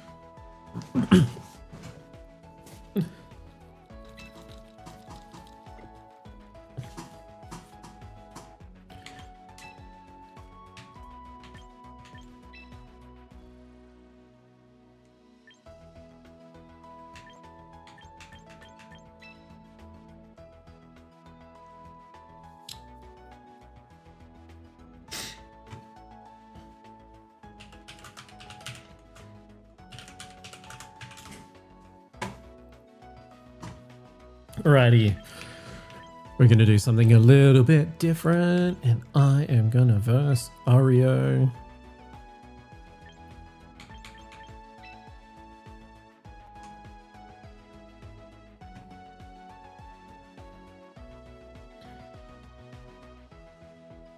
If, of course, Ario jumps into the right thing.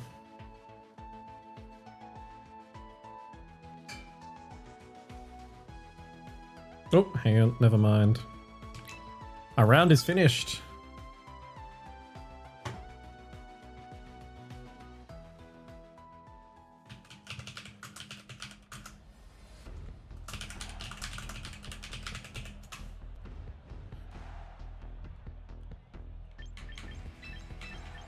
Okay, we will quickly get through this and then we'll get ready for the next round. Perfectly mistimed, but that is okay.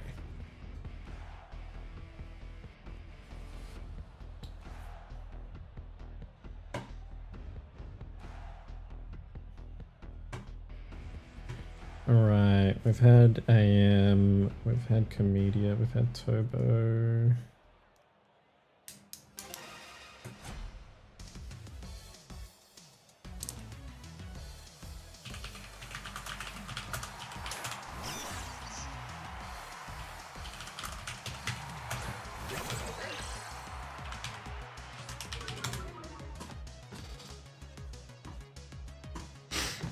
Alrighty, let's exit this one because unfortunately we do have another round. So we're not doing we're not doing one of the high matches because everyone there has already been on stream. So what we'll do is we'll bring some of our lower table ones. So we got Maddie B versus Hector Steele.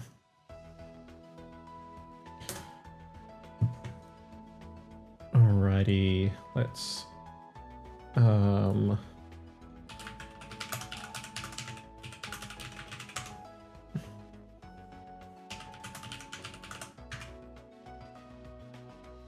actually, I think I can kick.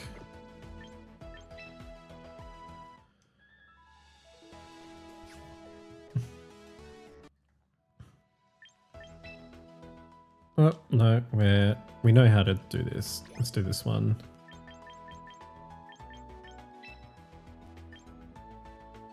Oh, you know what? He may need to come back in, so we'll just get we'll get these two players in. So we're going for round 4 here of our subscriber tournament. So anyone who is 3 and 1 will make it through. So we have Maddie B. So unfortunately, both of these players can't make it through. That doesn't mean we can't show you guys what they're about, what they're doing. Oh God. So let's jump in, spectate this match here.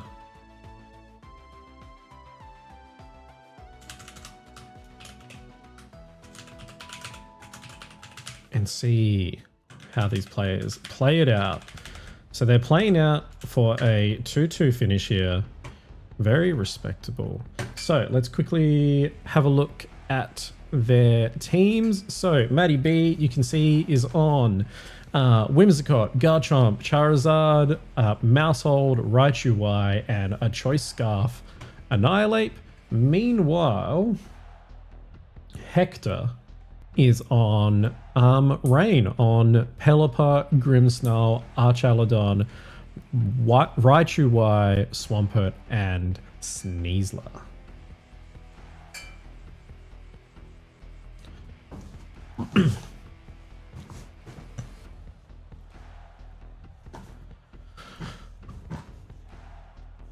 Alrighty, so this is our final round of Swiss, and then we'll be going into a top 4, potentially an asymmetric top 4, depending on how many players we have who finish on 3-1. I think we should be fairly clean top 4, but you never know. Alrighty, Hector leading with Sneasler and Raichu. Meanwhile, Maddie B leading with Annihilate and Whimsicott. Annihilate, of course, Ghost type and Choice Scarf cannot be hit by Fake Out from either of Hector's Pokemon.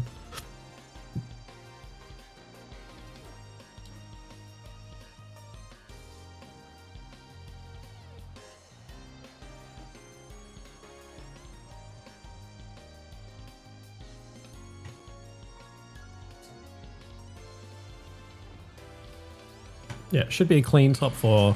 Okay, Hector has Mega'd his Raichu into Mega Raichu. Meanwhile, we do see the Whimsicott seeing the threat of Fake Out from that Sneasler. And Annihilate going for close combat into the Sneasler slot. Surprising, you would have expected to see that go into Raichu. You have to believe Raichu targeting down Annihilate and completely knocking it out in one fell swoop. A very good turn for Hector there. And now we do see Garchomp coming out for Maddie B. This turn, of course, Earthquake and Tailwind. Oh, it's a Stomping Tantrum. Ooh, it's not an Earthquake.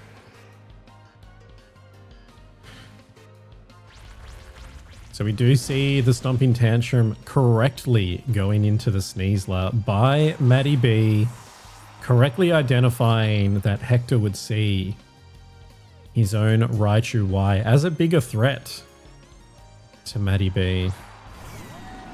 Archaludon now coming to the field. Hector's Raichu Y is a Zap Cannon, Focus Blast, and Grass Knot Raichu.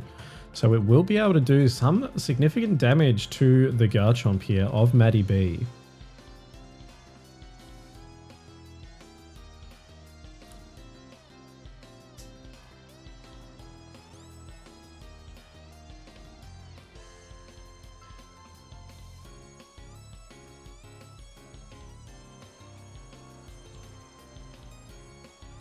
Garchomp protecting this turn. Meanwhile, Maddie B opting for the sunny day, predicting that there was going to be a rain switch. Flash Cannon from Arch going into the Whimsicott, taking it down to its Focus Sash.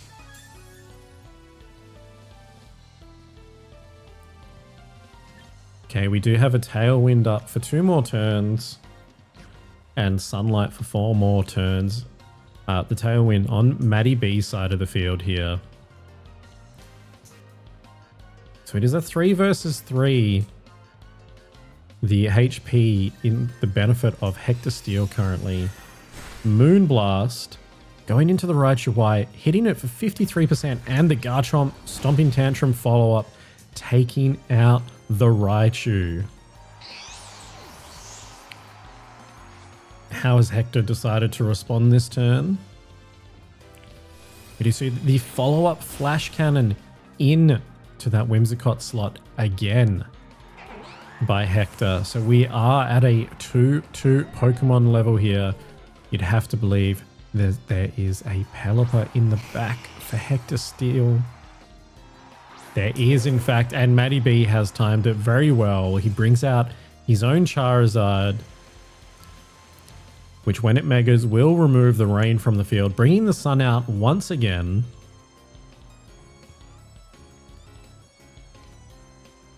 And of course, Matty B megaing his Charizard into Mega Charizard Y, getting rid of the rain that Archaludon would so be desperate to have so that it can Electro Shot freely. Pelipper protecting on this turn. And a Stomping Tantrum in to the Archaludon, hitting it for big damage. And you would expect a follow-up Weather Ball, a Heat Wave from Charizard, trying to get that spread damage. Is it enough? It should be in the sun, taking out the Archaludon of Hector Steel.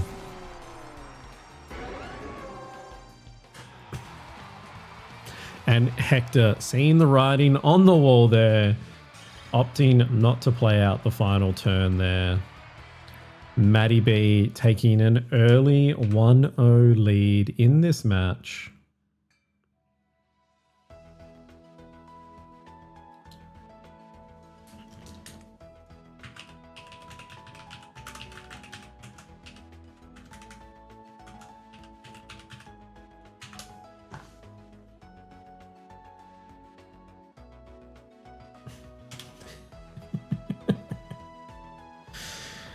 Hector Steel asking for a Charizard Y copy pasta.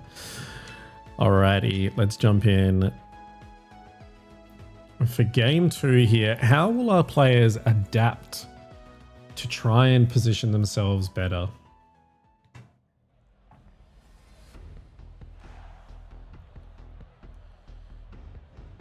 Hector, of course, opting for the Raichu version of his team in that game. Will he attempt to pivot into the Swampert version of his team? We will see if there are any variations from either player here.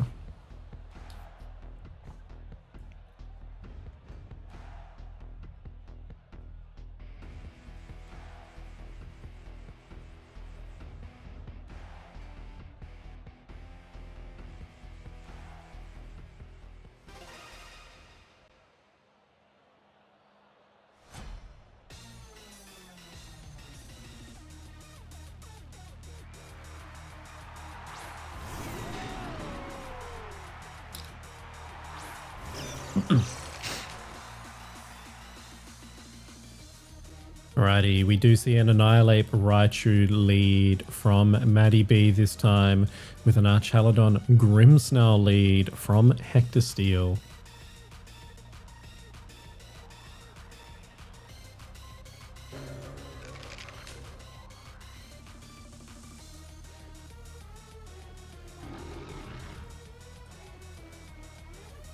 Okay, our players considering their turn 1 actions here. Matty B opting for the Raichu Y for this game. Archaludon opting to protect. And Grimmsnarl opting to reflect.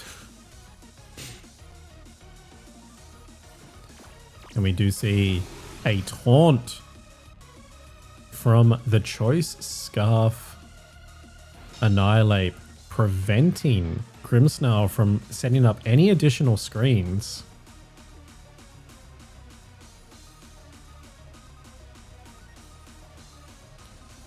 A very interesting turn from Matty B. That Annihilate, now that it is Choice Scarf, it is locked into Taunt. So it will either try and taunt Archaludon, preventing it from...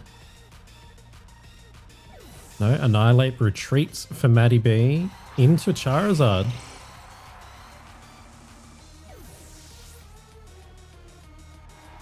And the Archaludon retreating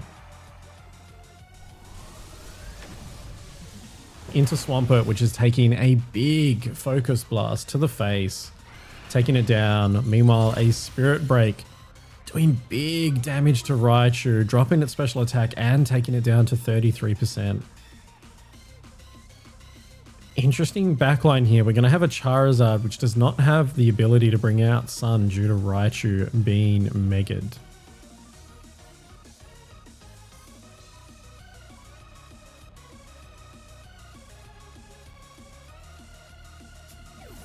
And the Charizard retreating from Maddie B into a Whimsicott. So we have all 4 Pokemon revealed for Maddie B. The Grimmsnarl retreating for Hector Steel and bringing out Pelipper, bringing the rain, which will speed up this Swampert in the rain.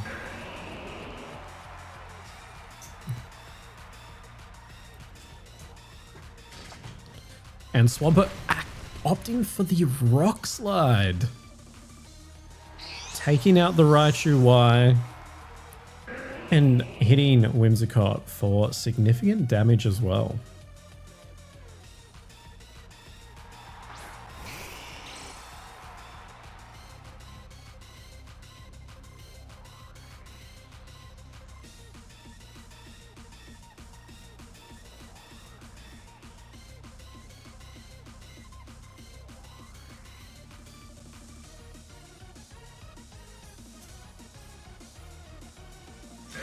Swampert protecting on Hector's side of the field there.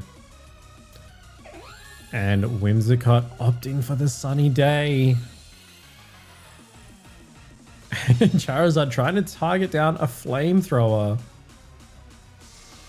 But the Weather Ball from Pelipper, boosted by the recently set up Sun, going in to the Whimsicott, taking out Maddie B's Whims. And Solar Power activated on the Charizard, hurting it without it being able to do anything itself.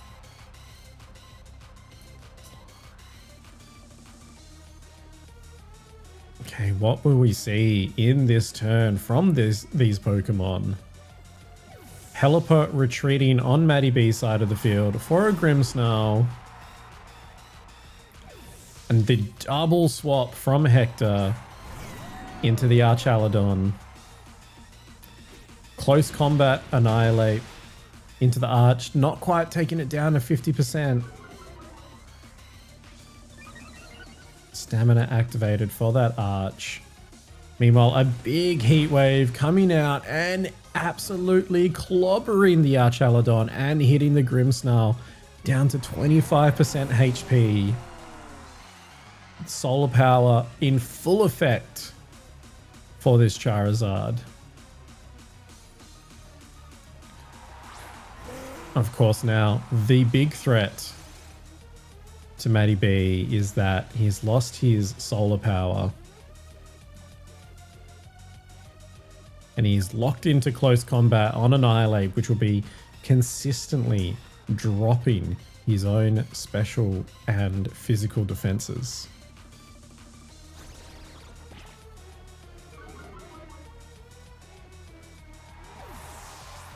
Parting Shot retreat into Swampert for Hector Steel. Close combat into the Pelipper. Or if you had have made that big read and put it into the Swampert slot.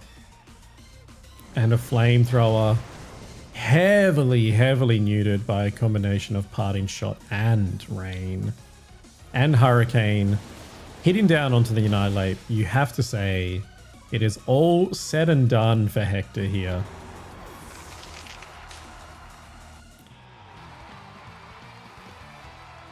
Hector getting win in game 2. We will go to a game 3 here in our final round. Both players at 1-1 now.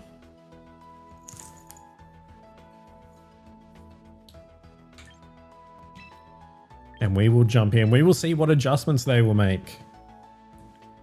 Very interesting play by Maddie B, of course, opting to go for the Solar Power Charizard route. unfortunately wasn't on the field for long enough to take full advantage of his own son. Will we see the Mousehold in this match?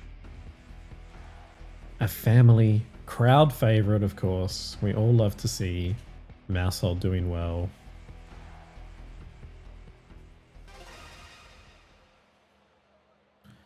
Alrighty, and we get to see our players' leads here. The Pelipper versus the Mousehold Professor. Raichu and Sneasler lead from Hector Steel, met with Annihilate and Mousehold by Matty B. The mouse has come out to play.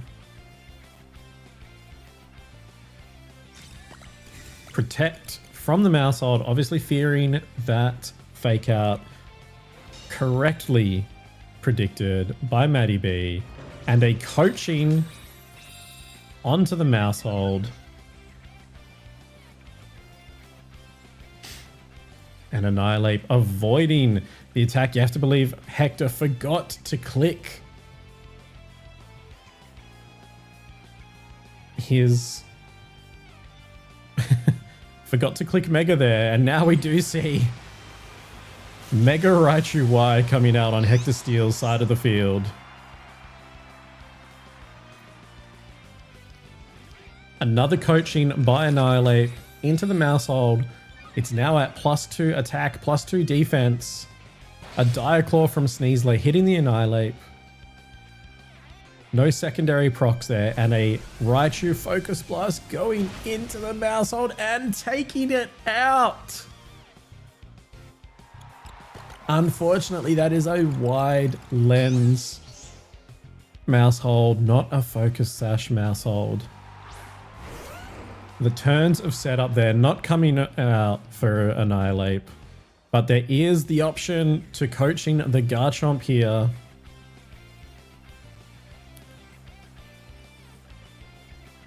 Ismatty, thank you for the follow. Thank you for jumping in to the O2 drop. We do see that Garchomp getting the attack and defense boost. Still taking 44% damage from that Sneasler and getting poisoned by the Poison Touch. Rough Skin doing return damage to Sneasler and Focus Blast coming out into Garchomp. Can Hector's Raichu Y be stopped? A very unfortunate 2 turns for Matty B. Takes Matty B down to his final 2 Pokemon. An Annihilate locked into coaching. Meanwhile, we have a Charizard which is going to be slower than both of these Pokemon on the other side of the field. You'd have to believe there is no way out for Matty B of this game.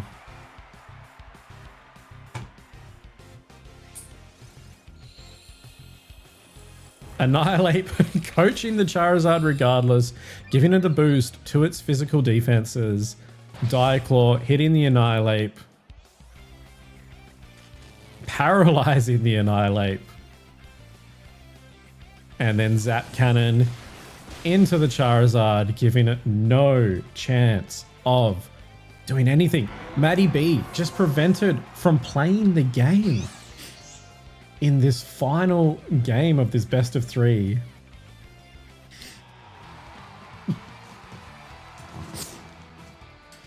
And Hector Steel picking up the big win against Matty B.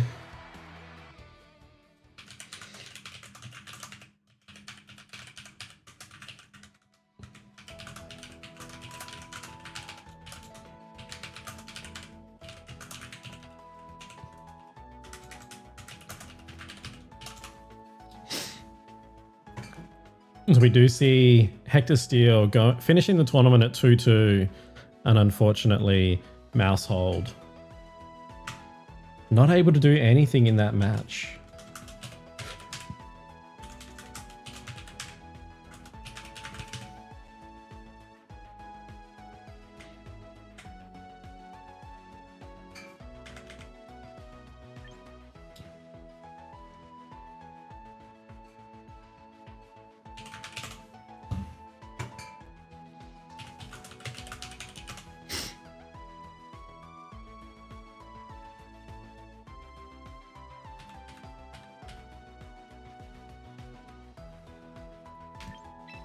All right, while we wait for the rest of the matches to be finished,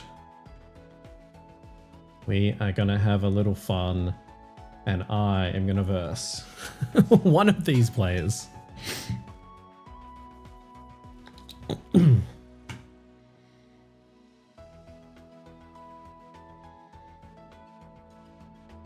Okay, let's see who's going to jump in with me.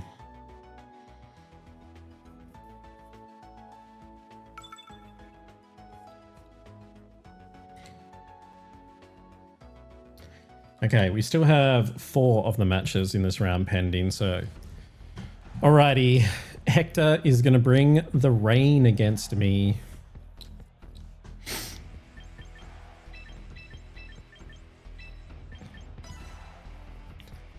A very quick lock-in by me. I am fairly confident with this, this sequence.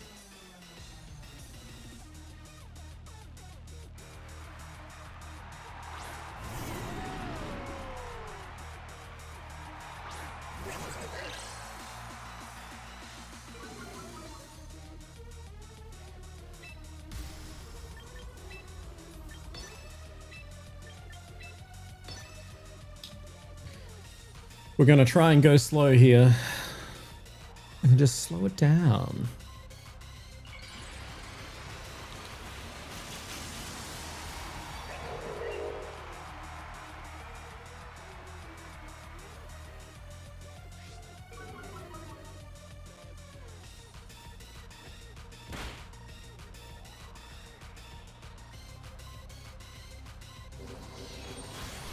Dragon Pulse coming out into my Scrafty. And the Trick Room from my Farigiraf.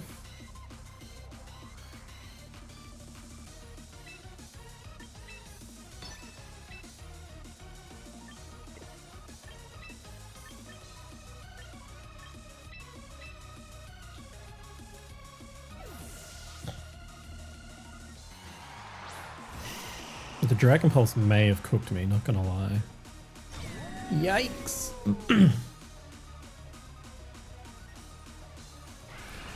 Should live unless it crits. Very nice.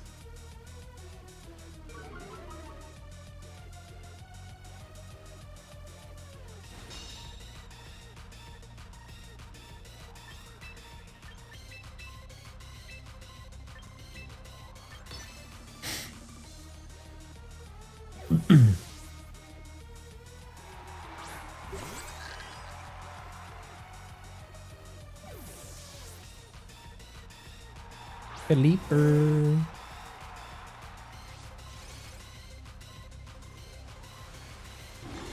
Light screen, how rude.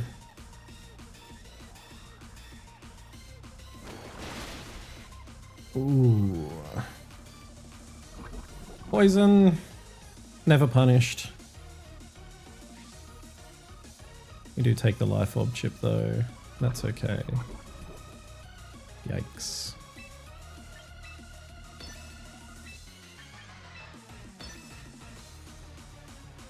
Alrighty, Grimmsnarl, unless it doesn't retreat, is getting taken down. That's okay.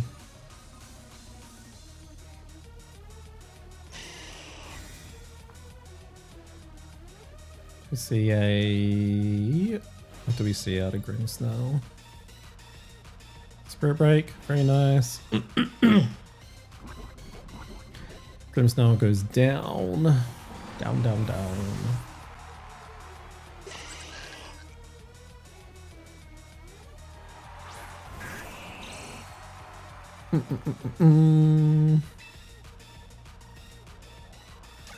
One turn of Trick Room. Dun, dun, dun, dun, dun. Ooh, what do they got? Arch. Dun, dun, dun, dun. Get that -1 happening. Are they going to protect? No, they're not going to protect. How rude.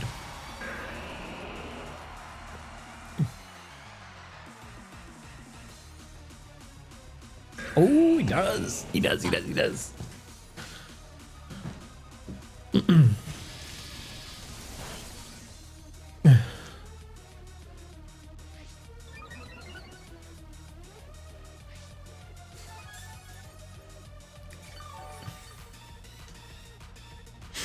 The dimensions have returned to normal.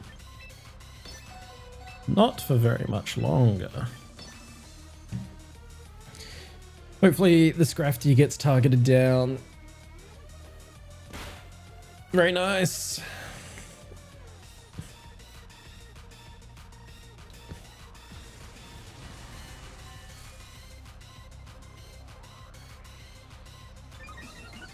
Into the Farigiraf. No, into the Scrafty. That's chill. That is chill, baby.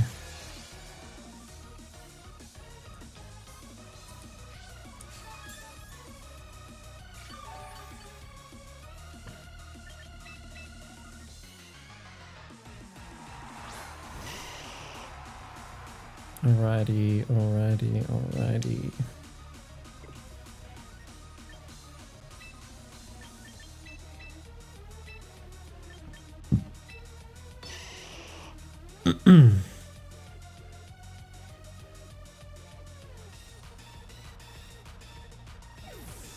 Farigiraf retreat. Hopefully we get an electro shot into this one. Very nice. Very good. Electro shot from Arch. Targeted into the Mammothswine slot. Excellent.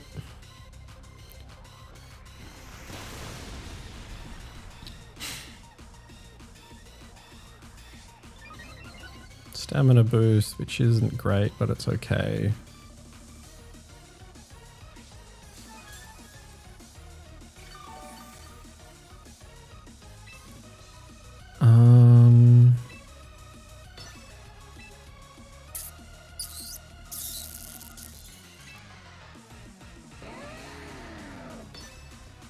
Can't do both.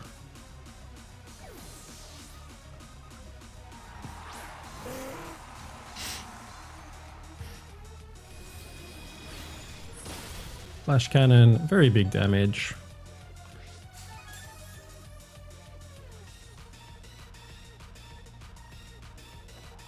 Earth power won't. Hey, it does pick it up.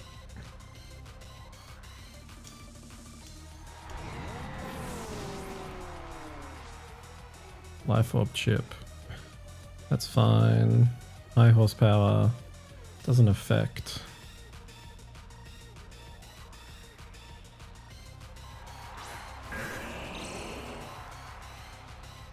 What are we on? Rank 2 and 2. Swampert is still the fastest thing on the field. I don't know if I want to slow down the Pelipper. Do they still have... They still have 2 turns of light screen, which sucks.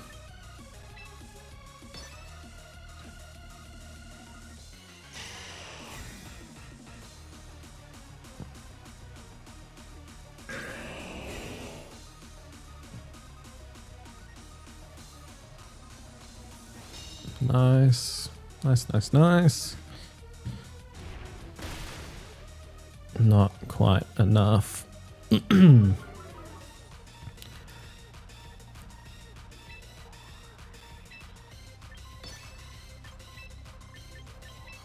Okay. Let's see, let's see, let's see. This Pelipper is now going to be the slowest thing by a long way.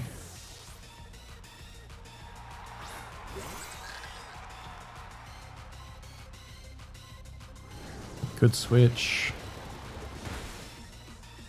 Not quite enough. Very good.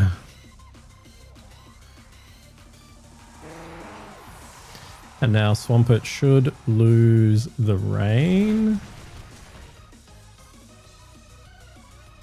Which is good. And then my Venusaur should be faster.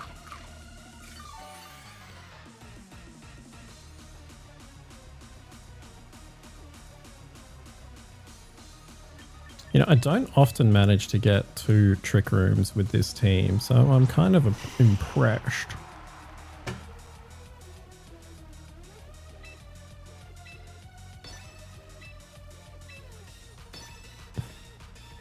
Bum, bum, bum, ba-dum, bum.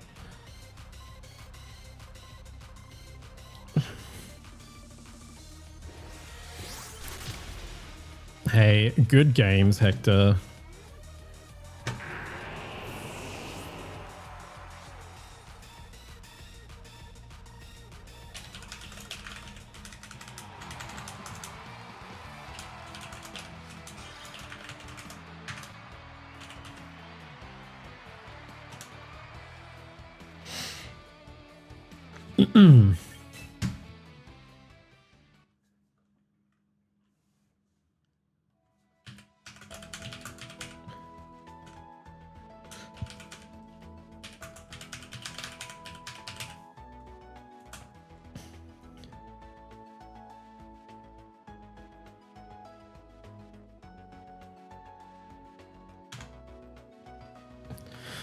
Alrighty, let's see how the rest of these matches are going. I think we have 1 match pending. We just have Tobo and Dim going right now. So what we might do is we might just put it into a little breaky again. And we will wait for them to be complete and then we will kick off with our finals. So thank you everyone for being in so far. We're just going to step away from the mic and we'll be back once this final match of round 4 is ready. I might try and chuck the standings and metagame into some channels as well.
Alrighty, viewers, we have the finals ready to go.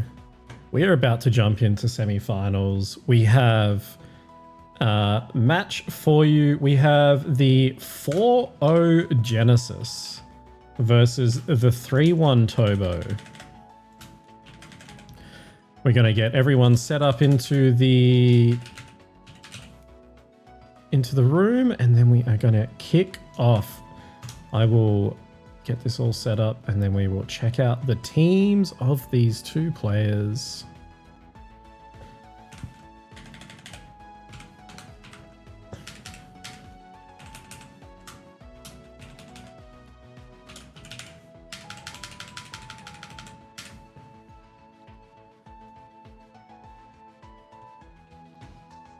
Alrighty, let me just make sure I notify them in our server as well. If you are interested in being part of matches like this, you can do that by subscribing to our subscription service. Outside of Twitch, we do all of our subscriptions for our Discord server through the02drop.com.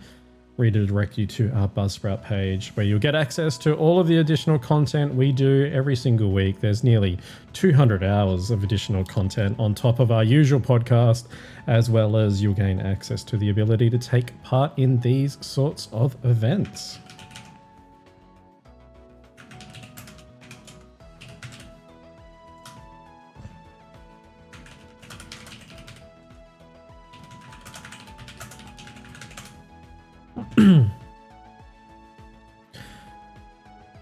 Righty, we're just waiting for for players to join.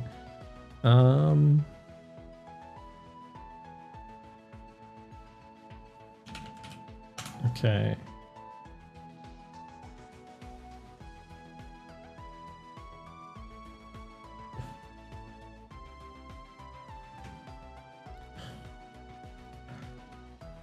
Okay.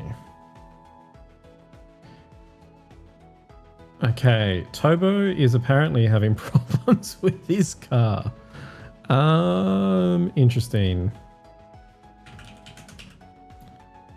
Let me see if the other match is kicked off, because if it hasn't, maybe we just grab that one.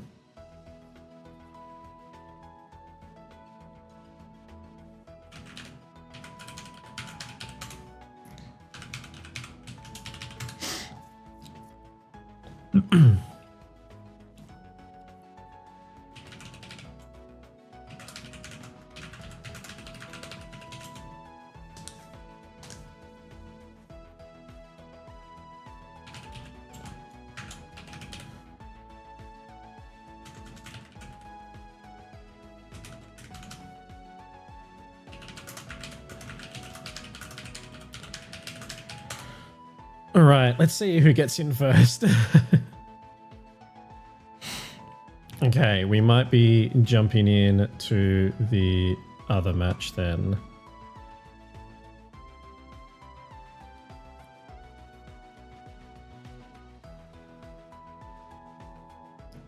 Shout out for Tobo, playing this whole event while he is dealing with car problems. So what we'll do is we will jump in to Comedia and AM Gaming. Shoutouts to AM Gaming, big supporter of the show. Over 10 gifted subs to our Twitch viewers, and previously sponsored Top Cut prizing for these events. This occasion, it is...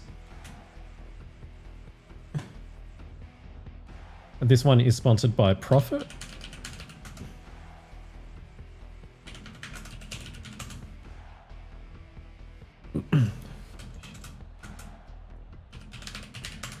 Okay, both of these players we've seen previously, so we should have a rough idea of what they have.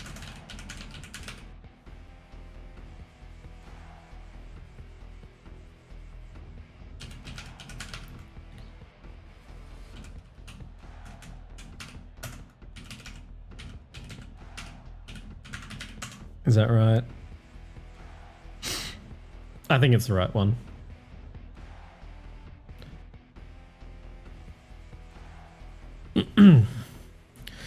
So prizing for our first and second players for this tournament is provided by O2 Drop Superfan, Jamie Hodge, aka Prophet. And so this is a best of 3 for a minimum extra $10 payout. First place gets $75, second place gets $25, and our top 4 players each receive $15. We can see the start of this game. We have a Sneasler and Lycanroc lead from AM Gaming and a Blastoise Mousehold lead from Comedia.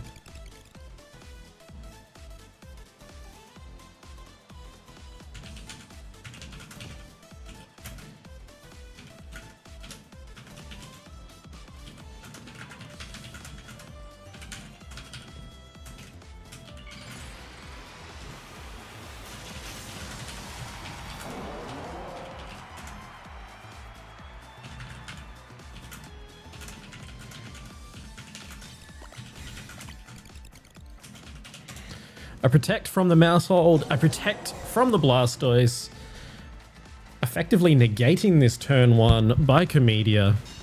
We see that close combat targeted into Mousehold and a Rock Slide just spreading, attempting to spread on the field by AM Gaming here.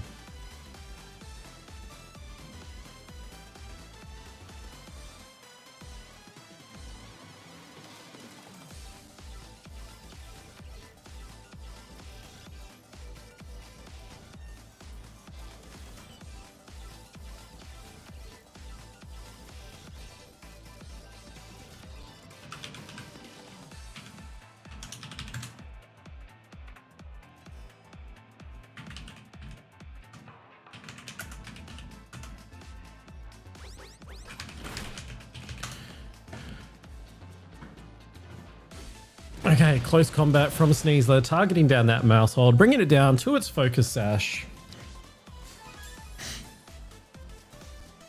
And Sneasler getting those drops. While White Herb cleans them away.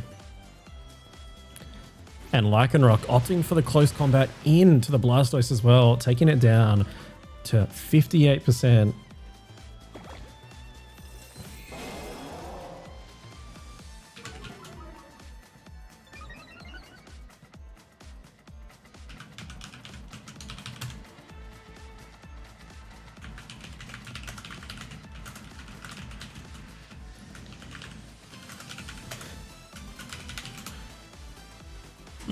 Okay, we do have a Shell Smash Blastoise opting for Protect here. And Feint coming out from the Mousehold into the Lycanroc. Getting rid of the Lycanroc. Focus Sash, Excel Rock into the Mousehold. Taking out the Mousehold for AM Gaming here. Sneasler trying to hit that Dire Claw into Blastoise and having no luck against the Protect.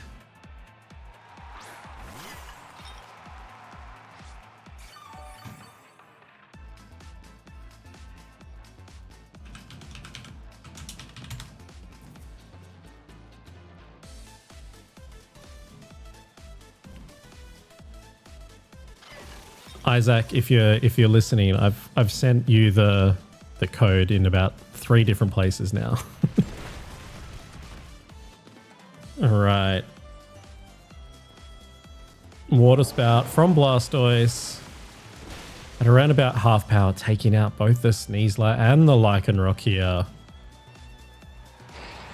Comedia with the big turnaround and grabbing a 3-2 Pokemon lead.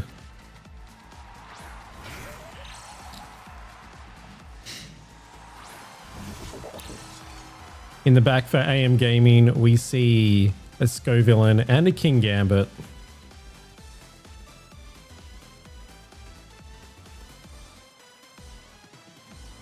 AM has to be careful here because this Sinister, of course, does have Life Dew.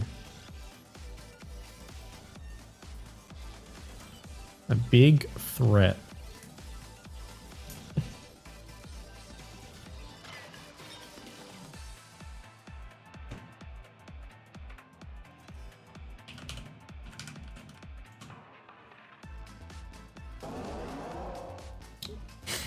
Okay, we do see AM Gaming going for that Mega Evolution on Scovillain straight away. Not worried about the Moody and the Rage Powder from Sinister. Very expected, of course. Water Spout doing heavy damage to AM Gaming side of the field.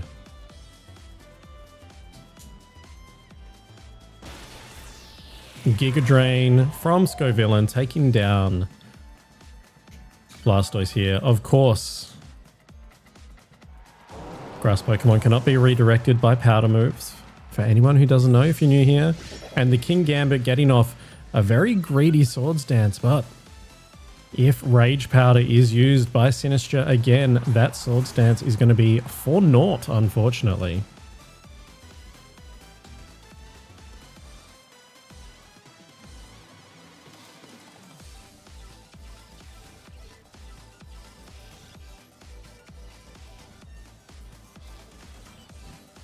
So a very strong position for Comedia here.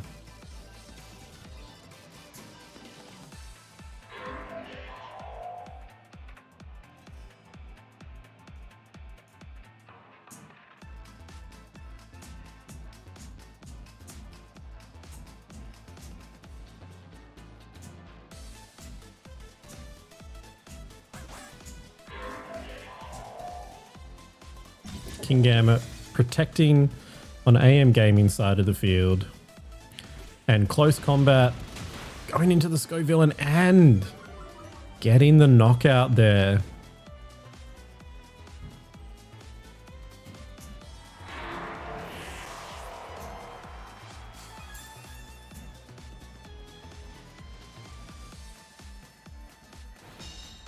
A very tough position for AM now. He's not going to be able to do much in the face of a Rage Powder here.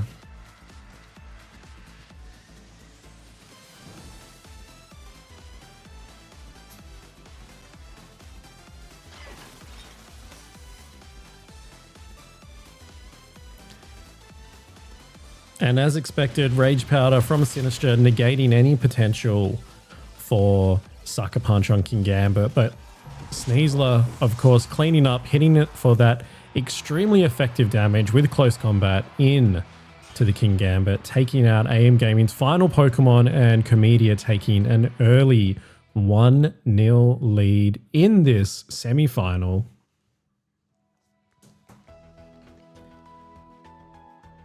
Wait for our players to get set up again and we will jump back in.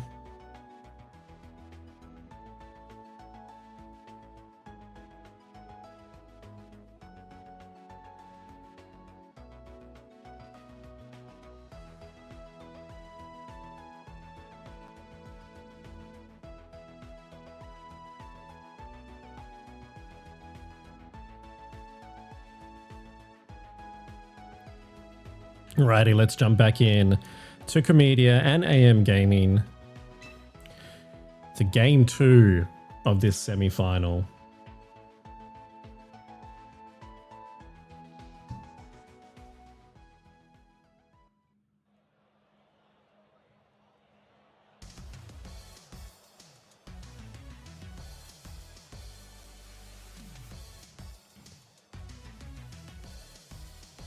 Okay, we see AM Gaming has led Sneasler and Frostlass, and Comedia has led Blastoise Mousehold.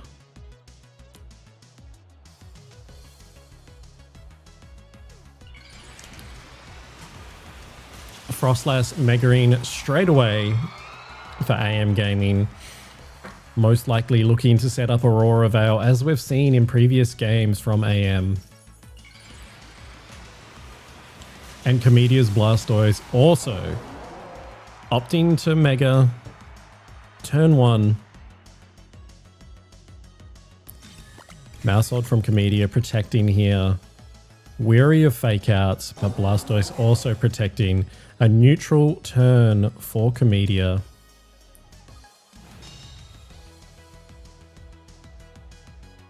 And Frostlass moving after Sneasler and setting up that Aurora Veil. Aurora Veil, of course, will reduce incoming physical and special damage by half for AM Gaming side of the field.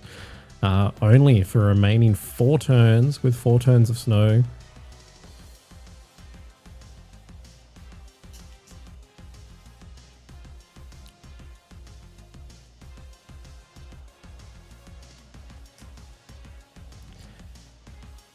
Okay, let's see how our trainers choose to go here. Mousehold choosing to direct the attention to itself here. Sneasler wanting to spread the damage, wanting to get chip on that Blastoise. And Frostlass going for Thunderbolt. Not quite taking out Mousehold, but does score a critical hit, leaving Blastoise free to get a Shell Smash here. We do have a +2 special attack and speed Blastoise with 85% of its health. Easy to believe that it's going to be dishing out some big damage even through the Aurora Veil here for Comedia.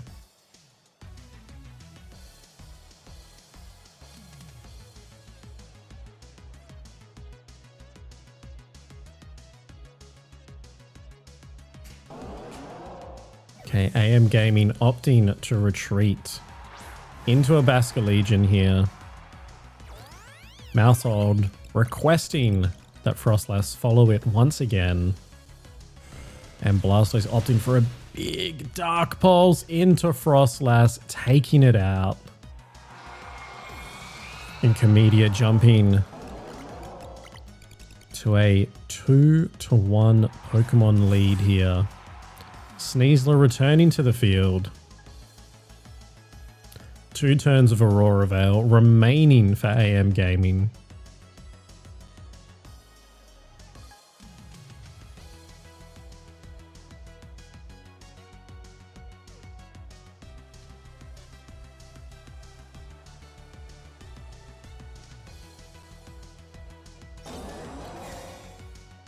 And Comedia, you can expect to be going for another passive turn here, eating out turns of Aurora Veil.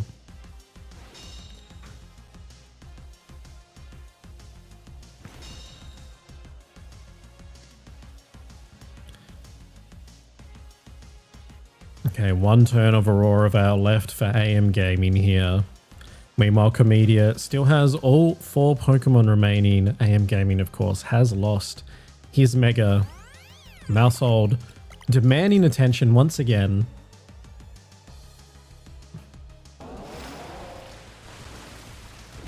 And a big water spout taking out the Sneasler from full, even through that last remaining turn of Aurora Veil. Can this Blastoise be stopped?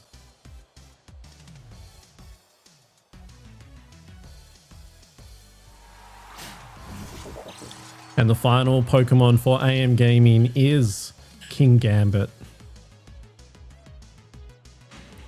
Aurora Veil and Snow have ended on AM Gaming's side of the field here.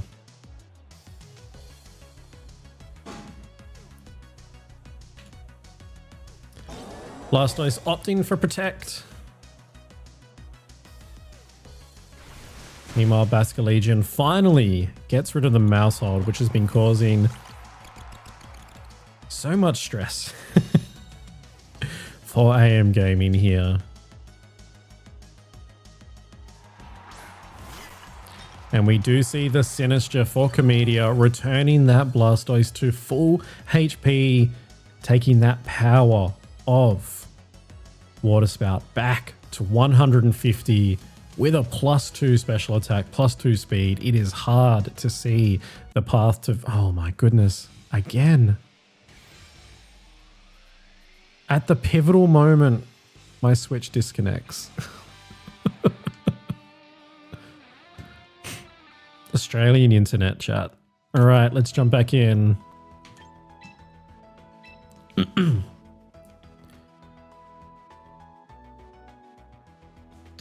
Okay, we can imagine that Comedia took that game.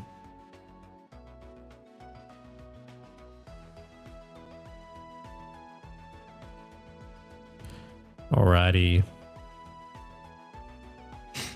So I believe that was game 2. So Comedia will be progressing on to the top, to the finals. Congratulations to AM Gaming for making the top 4. Winner of $15. Prizing courtesy of the subscribers of the O2 drop. We love giving back to our subscribers where we can. And AM Gaming finishing in top 4 of this has earned himself a little payout there, but we will jump in to our second semi-final of Genesis versus Tobo.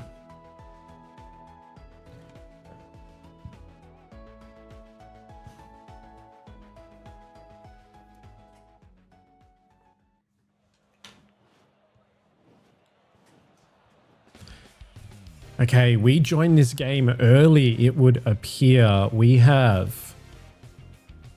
can see Tailwind has been set on Tobo's side of the field. Neither player has lost a Pokemon, but we can see only Charizard and Toxapex revealed for Genesis, and only Kingambit and Aerodactyl revealed on Tobo's side of the field. There is, of course, a poisoned Aerodactyl here.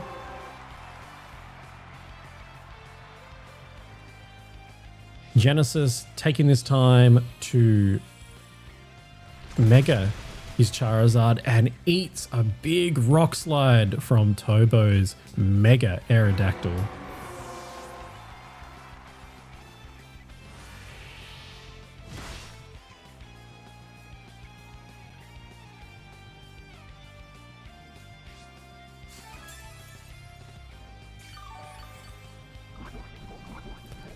Okay, Aerodactyl taking Poison Chip.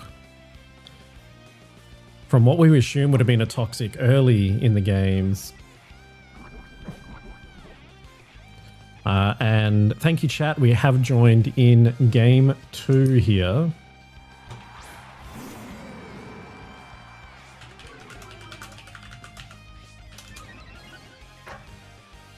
Okay, so Incineroar coming out for Genesis, activating the Defiant on Kingambit, giving it a +2. Threatening, of course, a Sucker Punch at +1 now here. However, Incineroar likely to go for Fake Out and Toxapex likely to go for a status move of some kind. Aerodactyl, of course, threatened by its Toxic currently. It will get progressively more HP chipped down. We do see a Toxapex retreat for Genesis into Garchomp. Genesis is running a Choice Scarf Garchomp, so it will be very fast on subsequent turns. Kowtow Cleave. Oh, big damage on the Garchomp, taking it down to 9%. And Incineroar not sticking around, opting for that parting shot into Aerodactyl, further reducing its attack.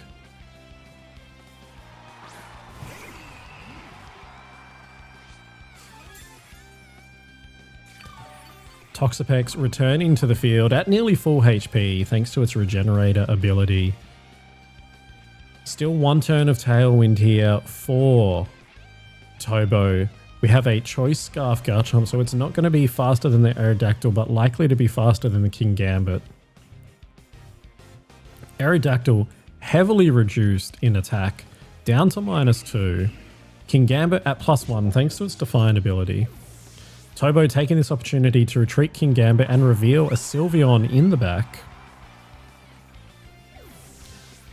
Genesis getting that Garchomp out of there and bringing out Incineroar, bringing this Kingambit up to +2 attack thanks to its Defiant ability.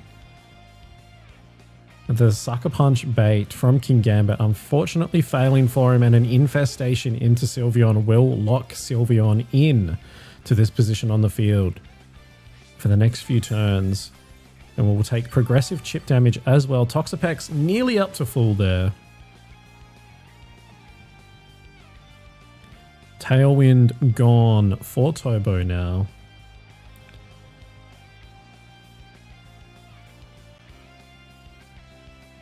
Okay, confirmed that Genesis was the winner of game 1. So currently Tobo fighting to keep himself in.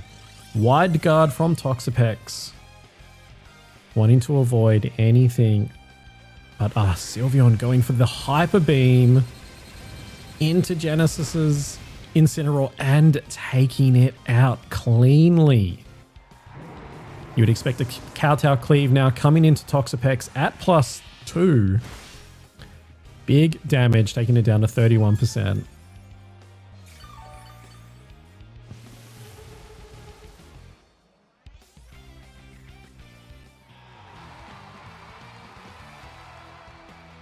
And Genesis. Seeing the writing on the wall there. No, it was Tobo who got game 1. Okay.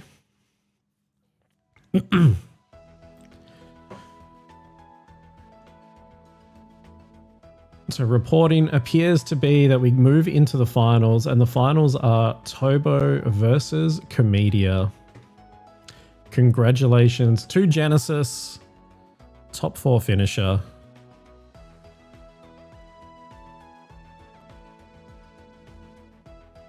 Hey, we got Dim and Multiboy joined in. Hello, fellas.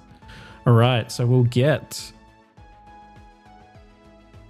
Tobo and Comedia to jump into Court 1, and we will jump in when they're ready. Congratulations to Genesis making top 4, I believe, for a second one of our subscriber tournaments.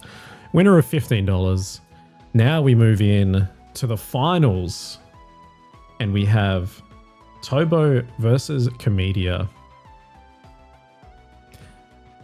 Winner of this tournament, winner of $75 Australian, thoughtfully provided by O2 Drop superfan, Mr. Jamie Hodge.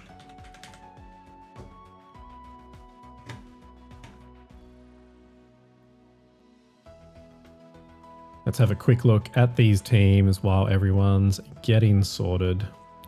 You've seen them before, but we'll show them again. So Tobo, of course, is running Mega Charizard Y, Mega Aerodactyl, Life Orb Garchomp, Fairy Feather Sylveon, Focus Sash Kingambit, and Citrus Berry Incineroar. While Tobo, Tim's opponent, sorry, that was Tobo. Comedia is running the setup team that has become very popular on Twitter, thanks to Cybertron and many of the Japanese players sharing it. It had recent success at VR tours. So it is the setup, Nasty Plot Delphox, Shell Smash Blastoise, with a Sneasler, Incineroar, Sinistra, and a Friend Guard Mousehold.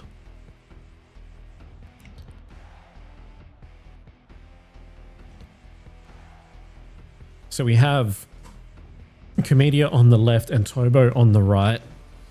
Comedia, of course, is going to be looking to set up early and start sweeping with fast, aggressive mons. Meanwhile, Tobo is going to do their best to either have speed control or mitigate the ability to set up of Comedia, either through fake outs or threatening with sucker punches from the Kingambit.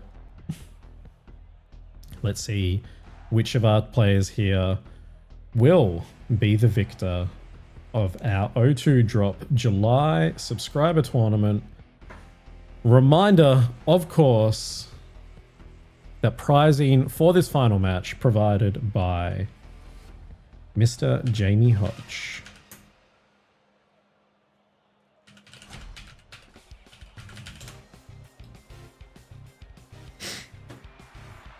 Okay, let's see how our trainers lead. Charizard, Kingambit for Tobo, and Blastoise, Sneasler for Comedia here. Blastoise in a tough spot. Obviously, it does not want to take a Solar Beam from this Charizard.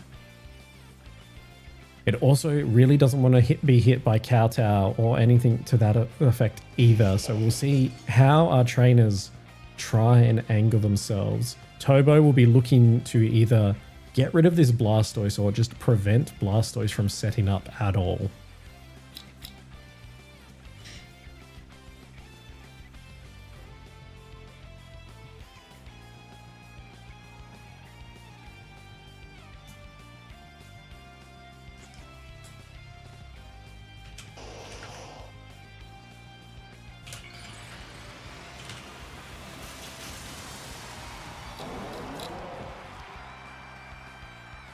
Okay, we see the Blastoise Mega in here for Comedia. Charizard opting to protect this turn. And Blastoise also protecting on Comedia's side of the field.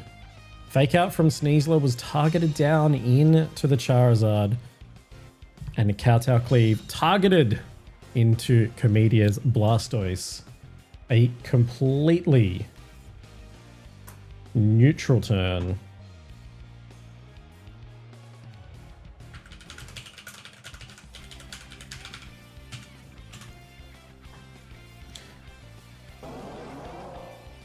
Field Trois, thank you for the follow. Thank you for joining in with the O2 drop. We appreciate that you're here.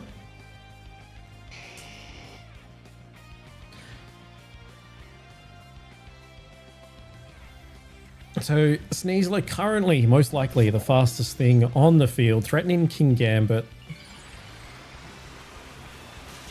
However, was Tobo running a Sash Gambit? Yes, it is a Sash Gambit on Tobo's side of the field.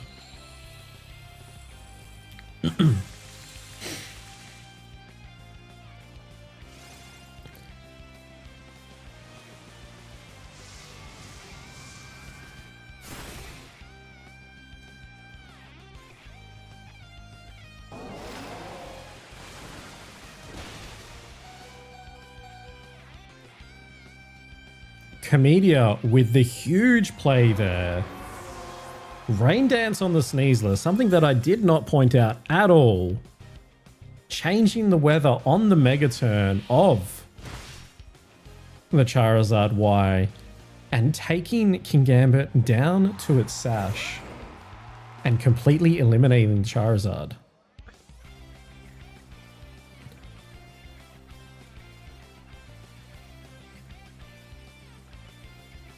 Garchomp on Tobo's side of the field. Life Orb with Protect.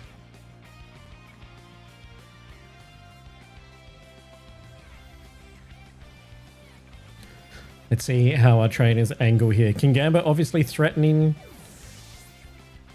with Sucker Punch, but Comedia taking the opportunity to bring in Sinistcha and boost the HP on that Sinistcha just a little bit. Kingambit protecting on Tobo's side of the field.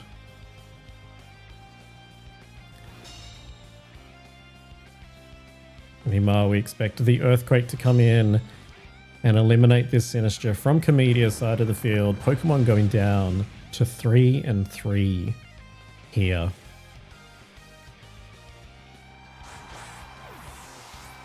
What else does Comedia have in the back?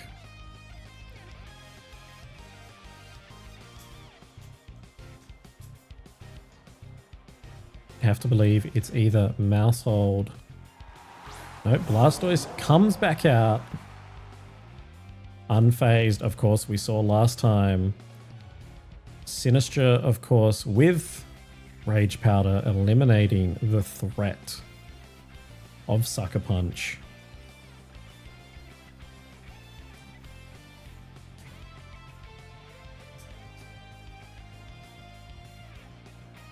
Comedia potentially wanting to look to boost the HP of his Blastoise. Of course, having Life Dew on the Sinistcha here.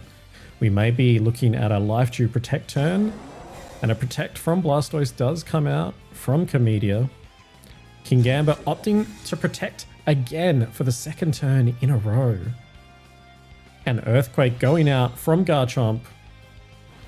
We expect it to do about 20% to that Sinistcha, and I dare say we're going to see Life Dew coming out from this Sinistcha. Garchomp continuing to hurt itself with that Life Orb chip. Ooh, instead we see a Matcha Gotcha from this Sinistcha. Fishing for a burn on this Garchomp. Doesn't get it. So Sinistcha and Blastoise remain. What are we going to see from our trainers here? Sinistcha potentially looking for a redirect after that Kingambit has successfully protected 2 turns in a row. And Blastoise, of course, susceptible to anything, any spread damage that Garchomp will do here. But Garchomp running the risk of knocking out its partner Pokemon and making Water Spout, though it will be heavily reduced. A single target move in the rain. Comedia opting to retreat here and bringing out Mousehold.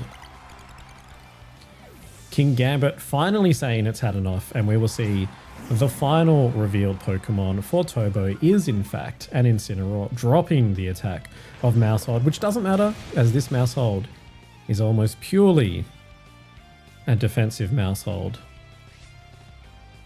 Garchomp continuing to be chipped down by its own Life Orb, taking its own Incin into Citrus territory. And now we see that Life Dew coming out from Sinistra, boosting itself back up to nearly 90%. Mousehold over 50. Sinistra, of course, does not care too much here about a fake out, but a Mousehold would be concerned about it.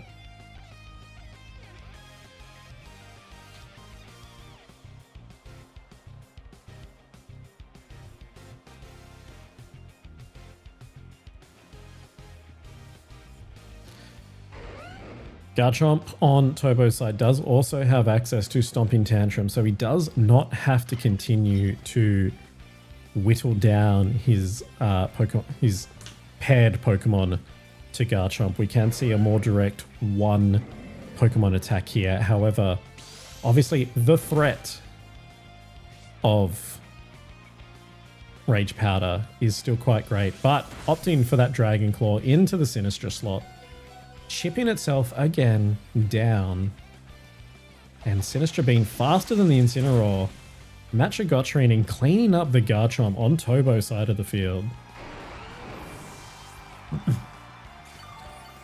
So we do see Comedia go down, sorry, we do see Turbo go down to 2 Pokemon here, and the Darkest Lariat from Incin targeting down that Sinistra, but only taking 30% damage.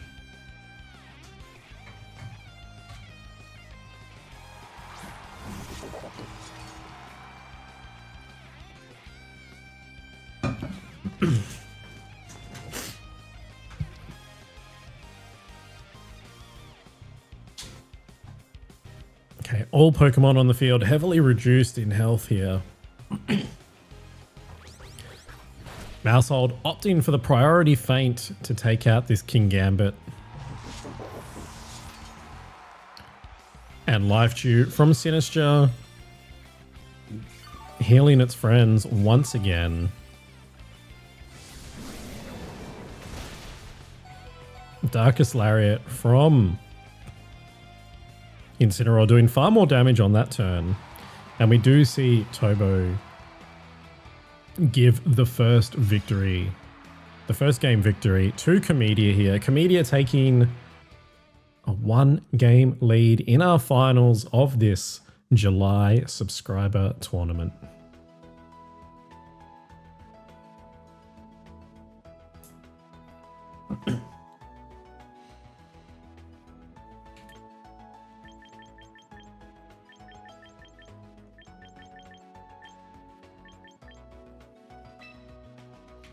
Okay, let's jump in to game 2 here.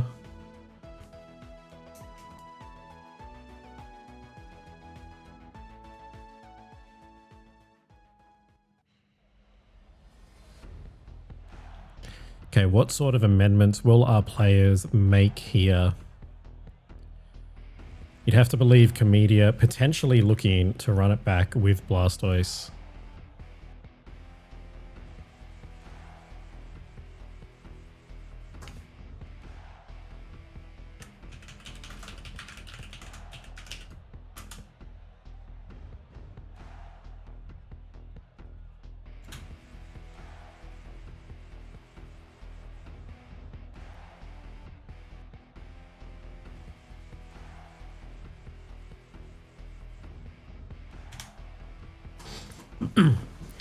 Alrighty, and we get to see our leads for game 2 of this finals. The Garchomp Tamer versus the completely unmodified Comedia. We do see a King Gambit Garchomp lead with a Blastoise Sneasler on Comedia's side of the field. Comedia, of course, threatening fake outs, threatening a shell smash. And King Gambit, of course, still able to dish out big damage early on.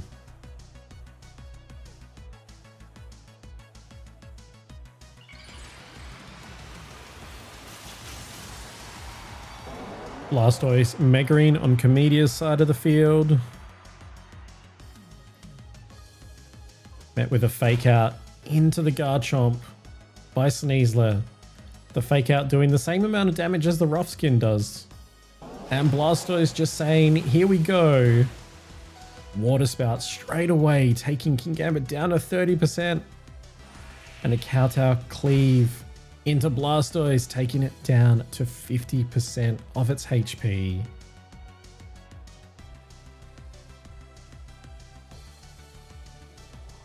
A great turn one for Comedia.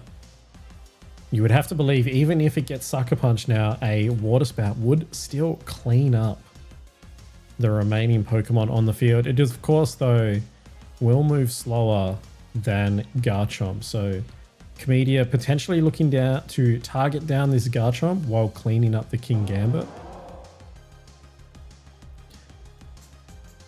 We don't know quite yet what Turbo has in the back that can help it out, but we will find out. Garchomp opting for the Protect. King Gambit going for that Sucker Punch into doing big damage still. And the Water Spout heavily reduced in its output. Not enough to take out this King Gambit. So Blastoise now not in a great spot, reduced down to less than 20% health. That Water Spout is now, instead of being 150 base power spread move, it is a 30 or less base power spread move, trying to pick up this King Gambit and Garchomp. Sneasler still the fastest thing on the field, still threatening both of Turbo's Pokemon. But expect Comedia to potentially retreat out of this position with Blastoise, as it is very, very susceptible to both the Pokemon on the other side of the field here. As expected, we do see Blastoise retreat and Mousehold come in, providing that Friend Guard. And close combat, targeting down the Garchomp on Turbo's side of the field.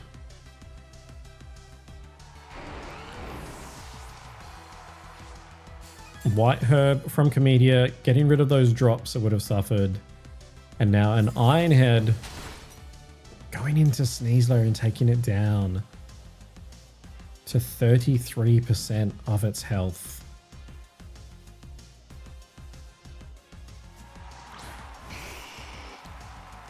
Turbo now bringing out the Charizard with a full health Mousehold on the field, staring down King Gambit and Charizard.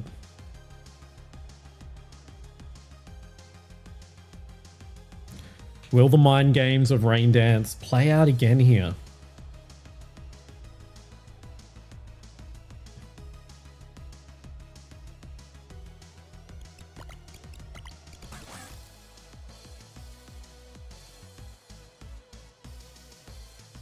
Mousehold potentially looking to redirect King Gambit to itself or provide a fair amount of damage support with Super Fang.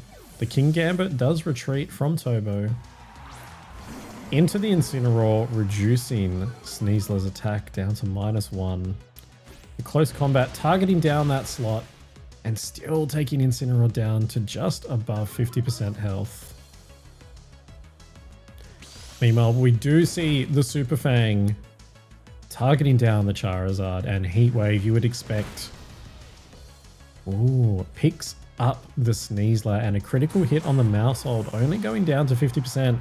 Turbo opting to play the game and not click Mega on that Charizard, waiting for the Rain Dance Sneasler to be completely off the field.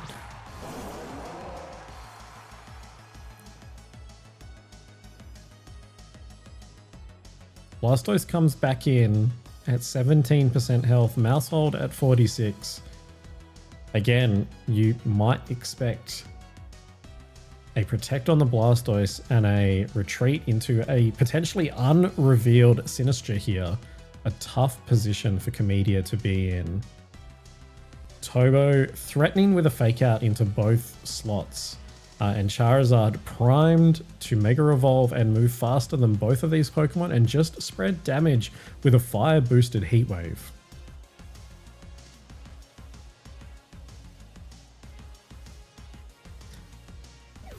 Hector, yes. Sorry, I just saw your comment. Spread moves do 75% of their base power. So we do see Sinistra come in and try and heal that Blastoise back up to roughly 40% of its HP. Mega from Charizard on this turn, bringing the sun, bringing the boost to its Heat Waves. Blastoise, of course, protecting, and a Fake Out potentially going into the Blastoise slot, which it was. And a Heat Wave. Unless it misses, you'd expect it to clean up this Sinistra. And so it does. So Tobo taking the 3-2 Pokemon lead here in Game 2 of our finals. Comedia left with a half health Blastoise and a half health Mousehold, versing down a Charizard and Incineroar.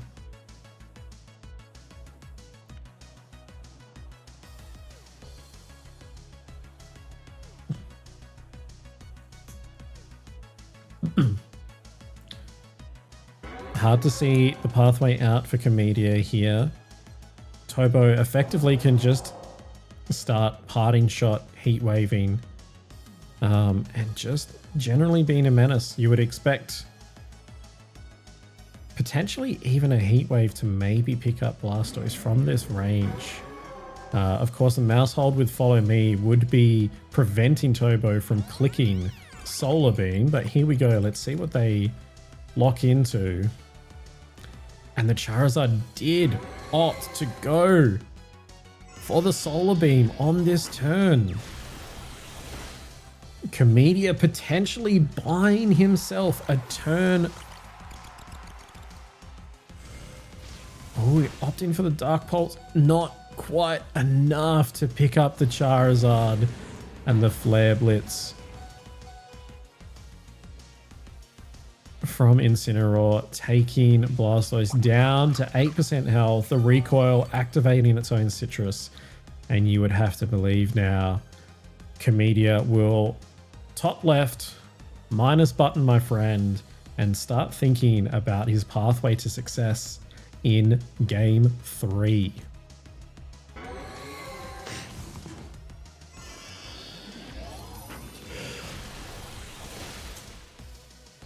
And there we see Comedia giving Tobo the opportunity to click Solar Beam into the Blastoise. And we go in to Game 3 of our final match. The $75 money match. Brought to you by Profit.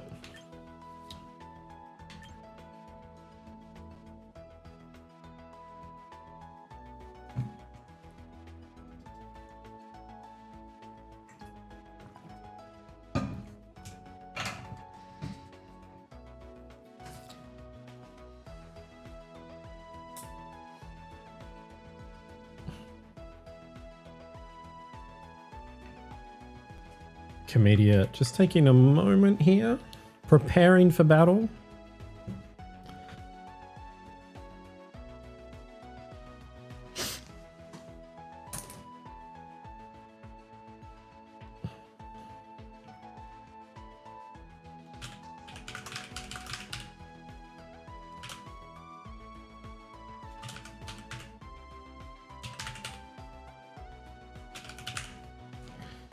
Okay.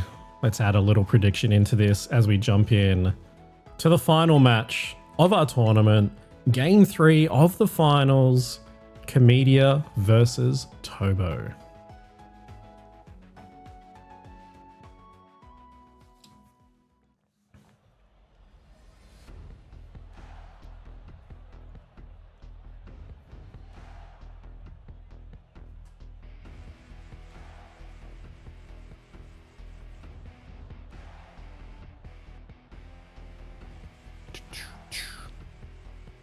15 seconds left on the prediction. If you want to throw your hat in the ring, who will pick up this final match of our July subscriber tournament?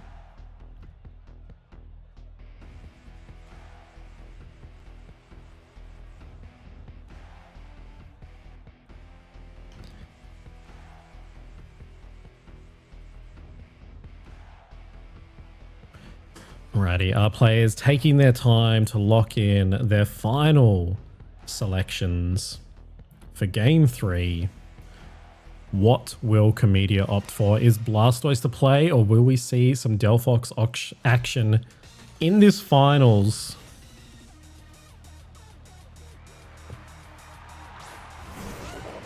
So we see a King Gambit Garchomp lead once again from Tobo, and Comedia has opted and attempted to bring in Delphox and Incineroar, giving that King Gambit a +1 boost thanks to Define on turn 1.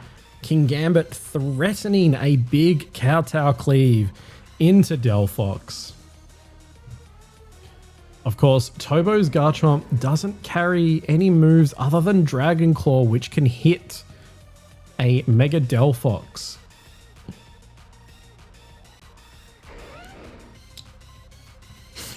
So Comedia can potentially provide himself a turn here to set up. But then he's unlikely to have any way after that. King Gambit opting to protect here on this turn. And the fake out targeted down into that King Gambit slot. Delphox clicking Nasty Plot. And Garchomp sending the Earthquake. Of course, not hitting Delphox thanks to its ability Levitate. And the Incin does take that quite comfortably. Garchomp chipping itself anyway with the Life Orb recoil. So Delphox sits here waiting for a +1 Sucker Punch to come its way.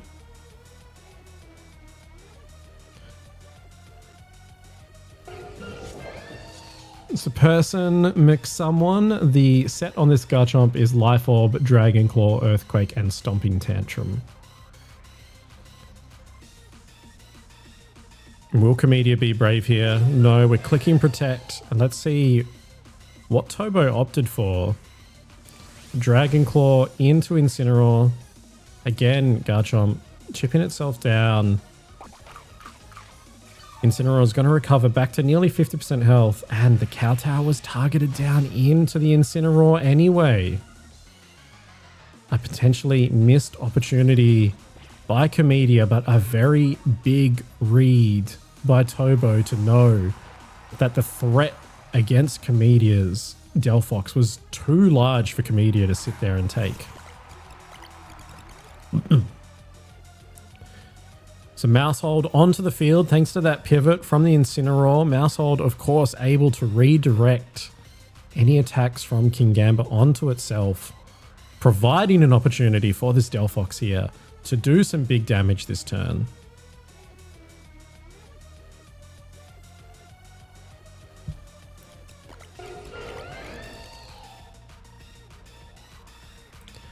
So we'd expect Delphox to potentially click Heat Wave on this turn and Mousehold to redirect both attacks to itself.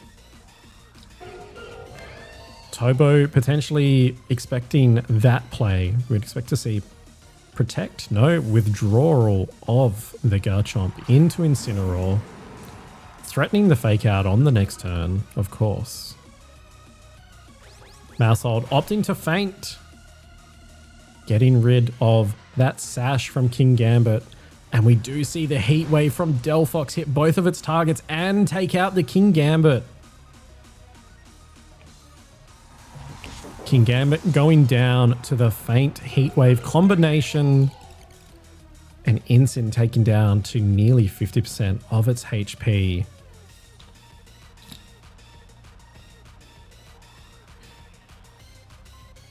What has Turbo brought in the back? We know that there is a Garchomp.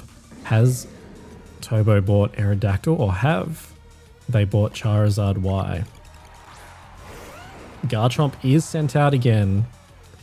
A fairly easy turn for Comedia to look at clicking double protect here with that Incineroar threatening to fake out. Of course, Garchomp does not have the one-hit KO potential on Delphox here. No super effective moves from Garchomp that can hit Delphox. And we do see the switch immediately from Turbo into Charizard. Maushold opting to protect this turn. And Delphox protecting. So the neutral turn as anticipated. And the parting shot unable to connect. Incineroar stuck in for another turn. So Charizard, if it decides to Mega here, will be boosting Delphox Heat Wave, and we know that Delphox will move before Charizard. Maushold, of course, can redirect singular target attacks to itself. A fairly, some would say, easy Heat Wave and Follow Me turn here for Comedia, but let's see what these players opt for.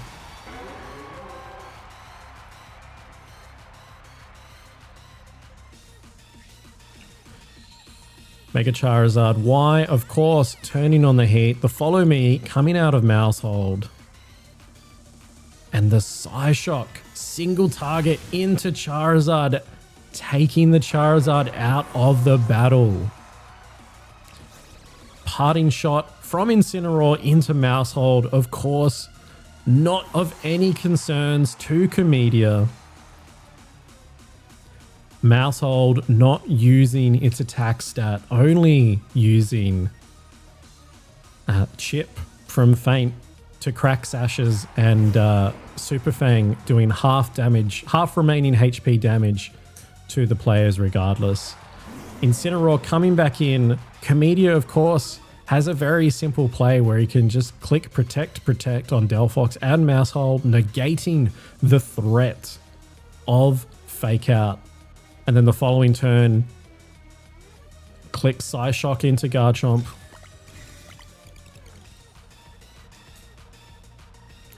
So Comedia, of course, opting for the safe play here. Protect on both of his Pokemon. The Fake Out targeting down the Maushold on this occasion. And a Dragon Claw targeted down into the Delphox.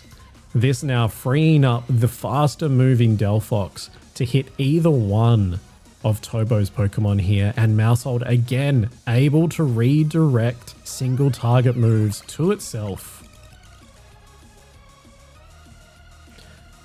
The Psyshock from Delphox going into the Garchomp, a very easy KO at +2.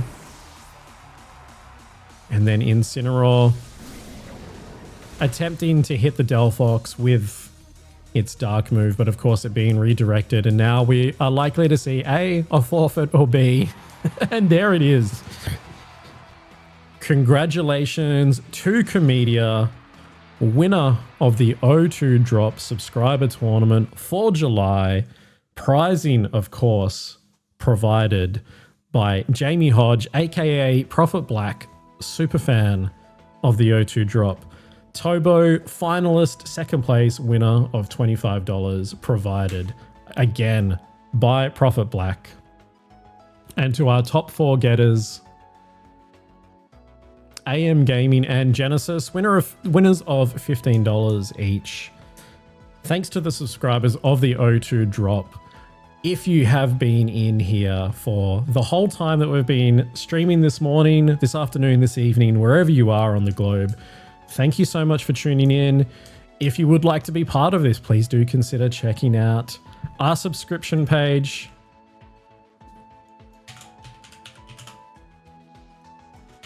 Let's post it in there. Go to the02drop.com.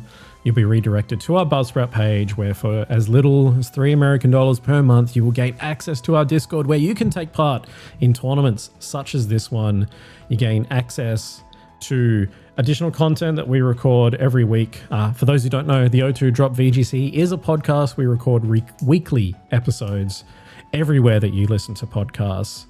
Spotify, Apple Podcasts, on YouTube, we're everywhere.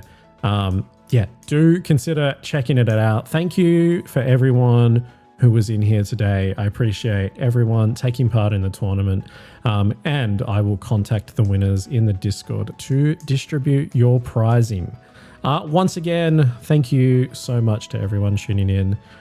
Do provide feedback. If you have it, we're always learning, always striving to be better here. Let's find someone streaming some champions for all of you guys. And we'll make sure they're speaking English. We found an Italian last night. Let's see.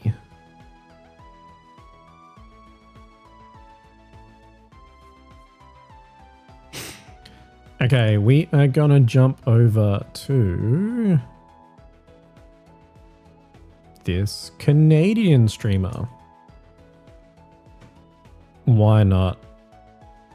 Okay, we're gonna jump into James Willocks doing some double battles for y'all. Looks like they're playing with Malamar. Let's go check it out.